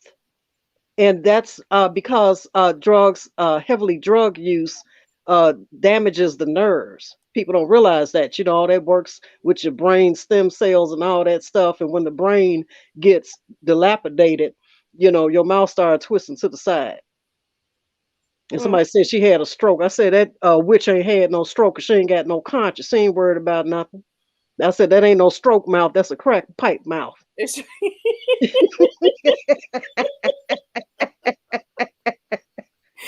Malika said she killed that baby. She sure did. Allegedly. I believe she Allegedly. did. And a lot of people believe that she did. Yeah. A lot of Yeah, people she believe did. that she did. Yeah, to If she keep would him have keep him Lorenzen there. like that with a straight face and then cry like she did at that funeral. Y'all see how Yeah. she cried at that funeral? Yeah. It's nothing for a crazy person to cry at the drop of a hat. See, they can it's like a faucet. They can turn the tears on or they can turn them off, because they're capable of doing that. Now, just because they showing or crying doesn't mean that they're showing heartfelt emotions, you know. Right. It's not heartfelt emotions, that's just that crazy switch in her head, you know. I knew a girl that I went to school with. She said, "Let me show you how to cry." I said, "What you talking about?" She said, "I'm gonna show you how to cry when you don't want to cry. All you got to do is hold your eyes real still and hold them open and fan your hand in your eye, and then some tears will form." And then to other people, they say, "Oh, you know what? Tears was welling up in her eyes." And she's like, "They won't know that you brought tears to your eyes just by fanning air into your eyes, and they get watery." Wow. I say, "Okay, this chick here is I was crazy." just saying she might be she might be a little off. Yeah, that's crazy for somebody to even think like that. But uh the the brain, the mind, and we never know what's going through people's heads. You never know what's going through somebody's mind, and especially if you having problems with them. And I'm a firm believer, just from my own experiences, when you're having issues with somebody, it's best to get far, far, far away from them as fast as you can, because you never know what they got cooking in their brain. That's true. I agree with you on that. I agree with Hmm. you on that. And see, a lot of people kind of underestimate people. Like we were saying, Lorenzen should have gone with his first mind. He should Hmm. have gone with his first mind when he called, when he, um, dialed 911 the first time. He should not have hung up. He felt it. Yeah, he He felt. obviously felt it, because he wouldn't have never called 911 if he didn't feel like something wasn't right. But he felt that. And I hate that so bad because, like I said, Lorenzen was a real good looking man. She didn't want to see nobody. She just didn't want to see nobody else with him. Well, She that's didn't. the hello. Yeah, I was trying to pull that picture up, but I guess I ain't gonna be able to, of her crying at that funeral. At her crying at that funeral, they had to carry her back to her seat, and she knew she had killed that boy. Girl. And the Emmy Award goes to Nut Job. And she is a nut job. She is. All right, Crazy. y'all. We have been on here for 3 hours. You know what? I'm so glad I talked about Lorenzen tonight because I had wanted to get on here and talk about Lorenzen. And at the last minute, I saw where Soldier Boy had threatened Key Glock again. And I was like, maybe I should change it. And I was like, nah, I'm going to go on and talk about Lorenzen, but I'm going to talk about um, Soldier Boy because I keep telling people don't sleep on Soldier Boy. I think I've been saying that for the longest. Now That's he done right. threatened Key Glock and said, haven't y'all learned from the first time? He needs to get arrested. Period. Point blank. Absolutely. Absolutely. Terroristic threats. Do them like they did Donald Trump. You are inciting a violence. Period. Absolutely. Absolutely. Terroristic threats. Yeah, he needs to get arrested. Cause can't the average Joe, I don't have money like that. But if I went around here on social media making threats and stuff like that, girl, CPD will be down at my house so fast. Y'all see me on the 5 o'clock news with my hair standing all over my head, looking like what the hell I do. Lord, where you at in Chicago? Yeah, girl, Is the crime really still bad there, or is there propaganda? no, they off the chain. They off the chain. Wow. And I don't live too far from that O block. You know what I mean? Yeah. And honey, when I say it's these young cats, and I don't know where they parents are, where they mama, because it's these young boys out here that are popping pills, drinking lean, and getting high, and these drugs that they putting out here on the market got so much stuff because nothing is authentic anymore, you know. And Yeah. anytime you mix in lean with fentanyl and Percocets and all this stuff, like I say, that That's stuff why their messes with your eyes look like brain. they fixed and dilated. That Yeah, yeah, that yeah. liquid ain't nothing but liquid heroin. They straight zombies, straight zombies. Absolutely. And all they do is, geek each other up to go do stupid stuff, you know. And I stay out the way, I go to work and I come home and that's it and all.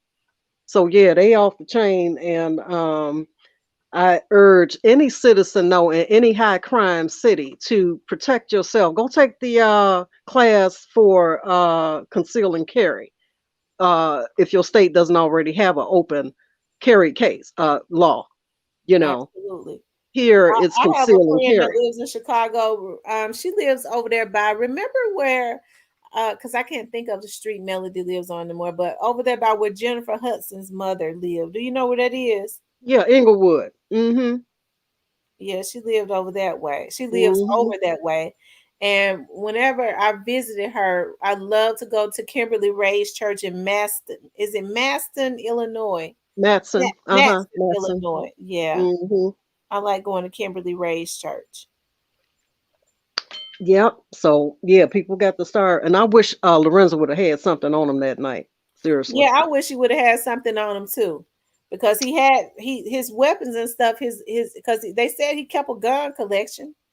Well, he should have went armed, especially if he was meeting with her.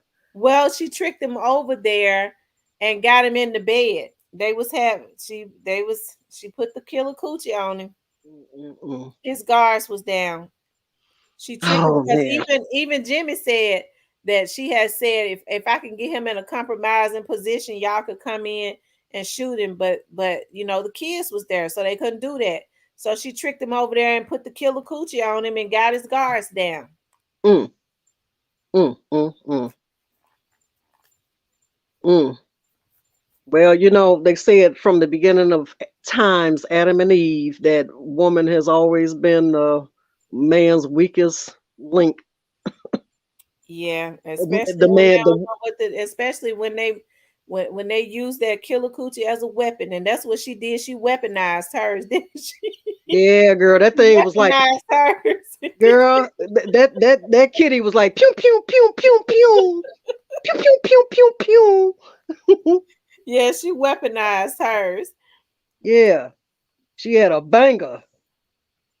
But tomorrow night we definitely going to talk about Key Glock and Soldier Boy. I told y'all people be laughing at me and saying that I was reading too much into it. I've been saying it from day one that Soldier Boy is not off the table. I always felt like he was in this some kind of way. Yeah, I He's heard. just being arrogant, but guess what? Pride comes before a fall. Yeah, and they keep talking about. Somebody said last night that Soldier Boy got kicked out of Chicago. I'm like, he wasn't kicked out of. He was just here taking a picture in front of King Von's mural. He come to Chicago anytime he get ready. Soldier got connections with hood boys. Period. Probably in different cities. Well, if them boys that's riding with Dolph in Chicago run up on him, that's gonna be it for him. Yeah, yeah, yeah. But he's, that's what people need to realize. Soldier Boy got hood connections. Because I know you said, what would he even want to be talking to some little nobody hood boys? It's because he got hood connections. Yeah, And the only reason why you would have hood connections to some nobodies is because they doing your bidding. absolutely. Hmm. And that's what he look at them as. He look at them as nobodies that he sent out to crash out, and he saying he don't care. It ain't him. Yeah, his foot soldiers. Right. He saying Yeah, it ain't me. I get them a few dollars, send them out. They get caught. It's on them. yeah. But and meanwhile, back at the ranch, he still got his goofy goof troop on the internet talking stupid. How dare you threaten Key and Key Glock? I say if I was about 30 years younger, boy, be giving a Key Glock a run for his money because he a cutie pie.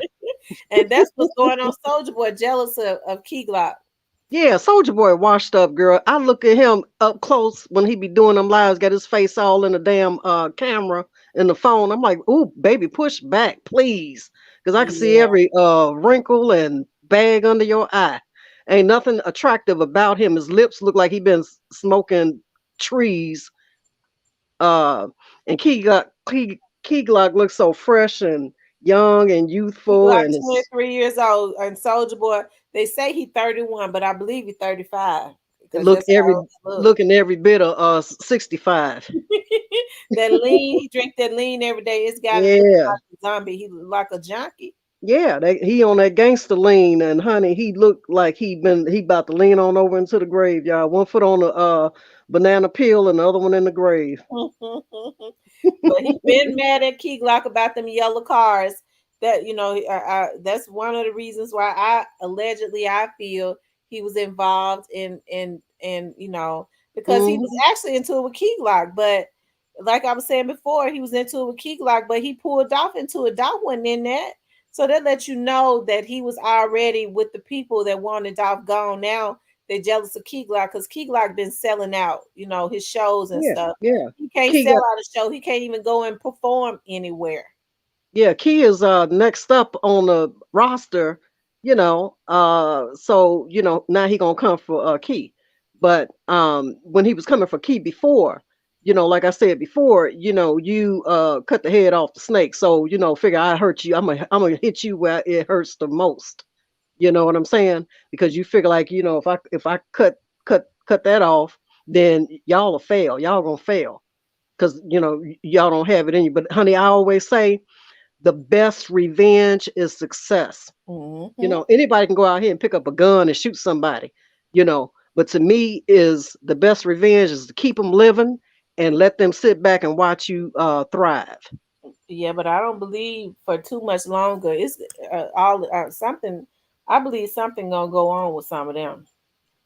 Well, I wish they come on with the come on, cause I ain't getting no younger.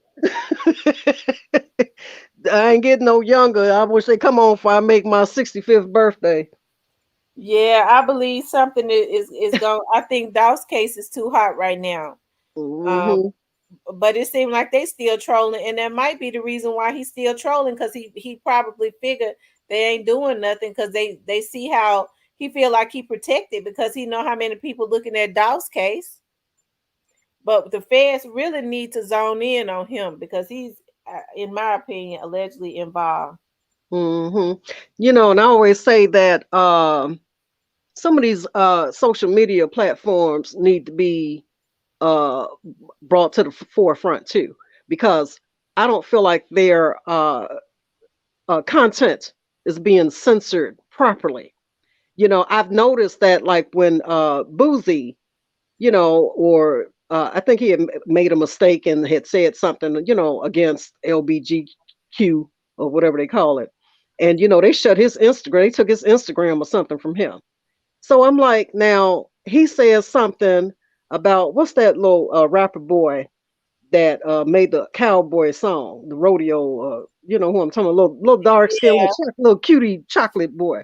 I can't think of his name. The rodeo boy that yeah, Yeah. I So know who somebody says something about him and you want to shut their page down, but here this boy, Soldier Boy, out here making terroristic threats and he's still riding. I mean, he's still alive. Are you serious? Mm-hmm. I'm like, where is this? What part of the game is this? I'm For telling real. you. But just when they think they've gotten away, that's when they're gonna realize that they haven't. Because I think that he barking up the wrong tree. But they've already taken Dolph down. They're not gonna let them take down another person. I Well, don't. they better come on because, like I say, when they're not doing the work directly and they're outsourcing the work, then they get to these shows and start fake fights to get something popping off just so somebody can start shooting. You know what I mean? Mm-hmm. And he may not directly be at 1 o'clock shows, but that doesn't mean he won't send some crash dummies there to start a fake fight so they can start popping off. But I think in the end, and this is my opinion, I think Soldier Boy is gonna end up in jail with some of the rest of them. I hope so. I You think he's know, gonna end up in jail in the end. He think he's untouchable, but he really ain't. yeah, he ain't the only one think he not touch. He untouchable. That money got them tripping. That money got them thinking that they gods. You I know. told you that judge came in there to get his commercial cut, and they was them judges. It was two of them in there and one black representative, and they were sitting in there talking about this dog's case, and they didn't think I was listening to him. And that man turned orange because they know that these folks is putting hits out, and they was talking. He got mad. You know how it is when they feel that them Yeah. old, they Yeah. old and don't care nothing about rap, and they got the nerve. They feel like we run it. Especially they feel like we the lawmakers, we the ones that. And trust me, they all think alike. So if he turned orange and they've been watching this, some people that don't listen to rap close enough Mhm. to know it's pissing them off to think they feel like they gonna run Memphis and Shelby County and put fear Yeah. in people. Yeah. Judge Peachy Cream was like, "Oh no, we ain't having this, partner." He was mad. Yeah, he mad. And they mad too because these rappers are making so much money. Can you imagine sitting on the bench for 30 years and your salary is just your salary and whatever other investments or portfolio you have versus, and you abiding by the law versus a rapper slash gang member uh put out one hit record and become a millionaire overnight, Mhm. you and they out here killing people and causing problems. Yeah, that Right. piss anybody off. It's like, wait a minute. Absolutely. I've been working all my life. I've been a law-abiding citizen. I had to build my portfolio from the ground up just based off my salary and whatever monies I've made in my lifetime. And here you put out one stupid record talking about you can kill somebody and you get $1 million check. Oh no. And then you out here causing problems in the community. I'm gonna Yeah, show you. I sit behind yeah, that bench, and they all yeah. share the same sentiments. And when you come before us, we're gonna show you who the boss is. And if they feel that way, Tamara, they're gonna have to start sticking to their guns and start administering the harshest sentences possible under the law. Absolutely, You absolutely. And I think that's what's getting ready to happen. Yeah, you cannot keep with these slaps on the wrist, you know, uh Mr. Daquan, you've been found guilty in a court of law. Your sentence is 30 years, and then we see Daquan 2 years later on the street. It's like, wait a minute, what happened? They have got to start keeping them and do like the feds do, start making them do 85% of their time Mm-hmm. under the state in the state. If they in the state, Absolutely. make them start doing if they get 50 years, make them do 45 of it. 40. About you right. At least 45. You right. That's going to deter a lot. A Yeah, lot of these people they calling crash dummies. When they try yeah, to pay them, they gonna say, "Nah, man, I can't go do 45 years." that's right. And some people get upset about the 3 strikes law. But in my mind, if you've been out here and you got a rap sheet from the time you was 12 and now you 32 and you just been acting a fool all these years in and out, revolving door out the prisons and the jails, you know, uh these are the type of people that need to be taken off the street because see in their mind there's no consequence. Oh man, I'll be out in a year. And for somebody that's a career criminal and a hardened inmate, For him to go off the street and do 2 years or 3 years, that's nothing. That's like a vacation for him. So it's nothing to him. Because he probably want to be in there with them men. Yeah, You know he what I kind mean? of It's looking. a lifestyle.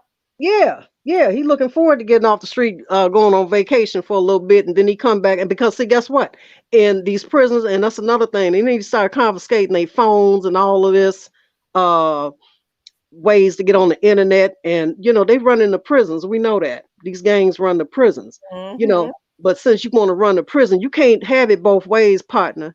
You can't run the streets and the prison. So since you want to run the prison, then that's where you're gonna be at. We just keep you in prison since you like to run things. Yep. But anyways, you guys, we've been on here almost 3.5 hours. I'm getting ready to wrap it up. I think because I haven't seen Miss Kim on here. She was on here Well, she earlier. was on here earlier. She was on here Mhm. earlier. But I do thank you all for tuning in. Like I said, I'm happy that I got the opportunity to talk about Sherra Wright because I almost changed the subject at the last minute because I was like Soldier Boy trolling again. But we are going to talk about that tomorrow night. But I want to Miss Demon, thank you for co-hosting, guest hosting with me tonight. Yes, thank you for having me. I enjoyed myself. I'm like, boy, I'm about to get it popping tonight. I want to thank you all for tuning in. I'll be back tomorrow, same time, same place. Thank you all for tuning in. For those of you all that has to go to work tomorrow, I ask God to go before you. For those of you all that's getting ready to go to sleep, I pray God's blessings over you all. Thank you all and have a good night. Good night, Demon. Good night, Tamra. Bye-bye. Bye-bye.